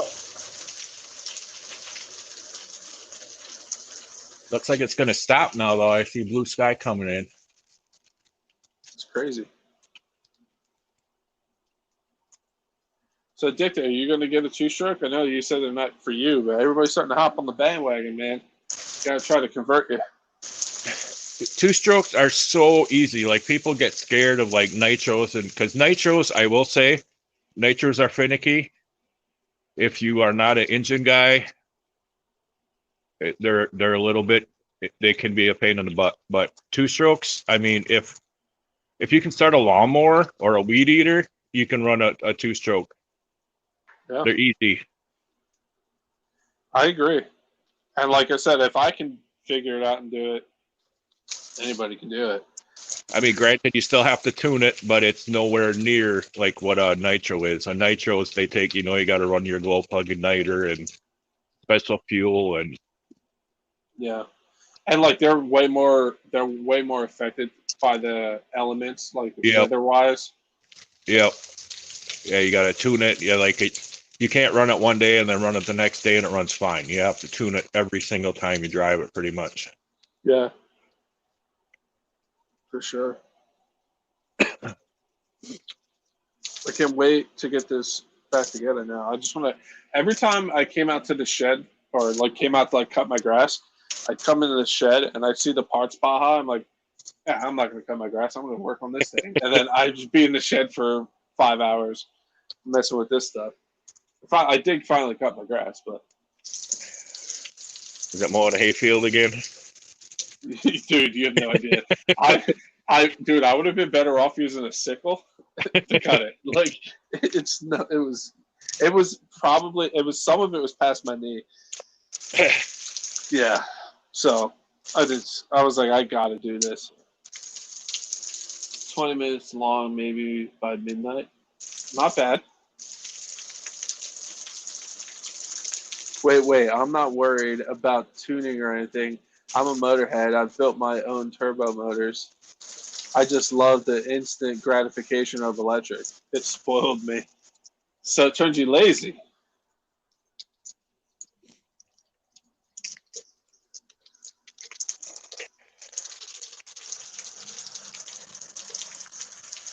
But I know what you're saying. But at the same time, it's kind of like, for me, it's kind of like diet food. It's like, sure, it works. But when you go back out there and eat that big greasy cheeseburger, it sure makes you feel good. Dude, that's a perfect analogy. That's so good. Oh, it does. I mean, it just gives you that's like there's something missing. And then when you drive that with the gas motor on there, it's just like, Yeah, that's it. That's what Daddy needed. Yeah, it is too. Yeah, dude, I agree with you 100%. Because yeah, it's different. It's just different. And I know what you're saying, Dick. That the instant gratification, the instant oomph that you get from electric and stuff. It's just a different animal, man. I like it all, but this is sweet, man.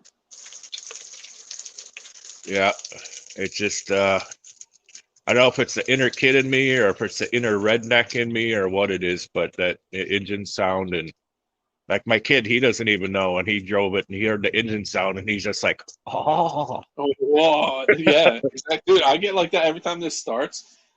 It starts up. I'm just like I smile every time. Like it's awesome.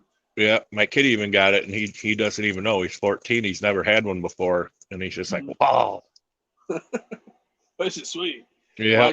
My time is limited. I'd rather run than tune for now. I feel good either way, gas or electric, because I'm the one in control. It's all good, Dick. We're just messing with you, man. Yeah, you can do whatever. I got lots of electrics. I haven't had this is my first gas one since 2012, I think it is, 2013. 2013, so it's been, what, 8 years? Yeah. Glad you're back. Yeah. KGM says, honestly, two-stroke just seems more manly. But like I said, I had the Outcast out today, and I love that truck, man. Yep. I love that truck. And the way I have it set up, dude, I think it's spot on. I think it's perfect. And they are different, too. Like the Baja, I wouldn't be taking it out, and hitting the big jumps and stuff like I would with Outcast. It's not quite the same, Of course, it's two-wheel drive. It's not going to have the ability to do like the backflips, and it's it's different. Yeah, completely different animals. Yeah, that's a dumb statement to me. I'm plenty manly. We're not saying you're not. You're just messing around, dude. Just messing, man. You can always be more manly. Not towards you, addicted. Yeah, man. We're just shooting the shit, man. Yeah. There's no, just messing. Oh man. Yeah, I'm so glad you got one, man. I'm glad you were able to hop on the live. Like I said, next time we'll do it on a Friday or Saturday, and then you don't have to like rush and stuff, and you can be here the whole time. Yeah, like Not I didn't even shots, bro. Yeah, I didn't even have time to like put my work stuff away because my desk where I work on my RCs is where I do work for my job. So it's like that takes too much time to like put away and do that. So I'm like, it'd be quicker just to set something up outside. So yeah, but it's all right. Like I said, Yeah. there'll be more, man. We'll get you back into another one for sure. But I think I'm actually going to end it now because we're at 3 hours. Guys, I appreciate everybody that was here today, as always. KGM, it was a pleasure having you here. Nitro Freak, I'm glad you popped in. Gus, of course, man, you're always welcome in my lives. Yeah, so guys, we literally just worked on some two-strokes, talked to Gus, talked to Nitro Freak. KGM showed the engine he's going to let me borrow and test out. He's not giving it to me. Don't think he's doing that. Just let me borrow it to test it out in the Baja.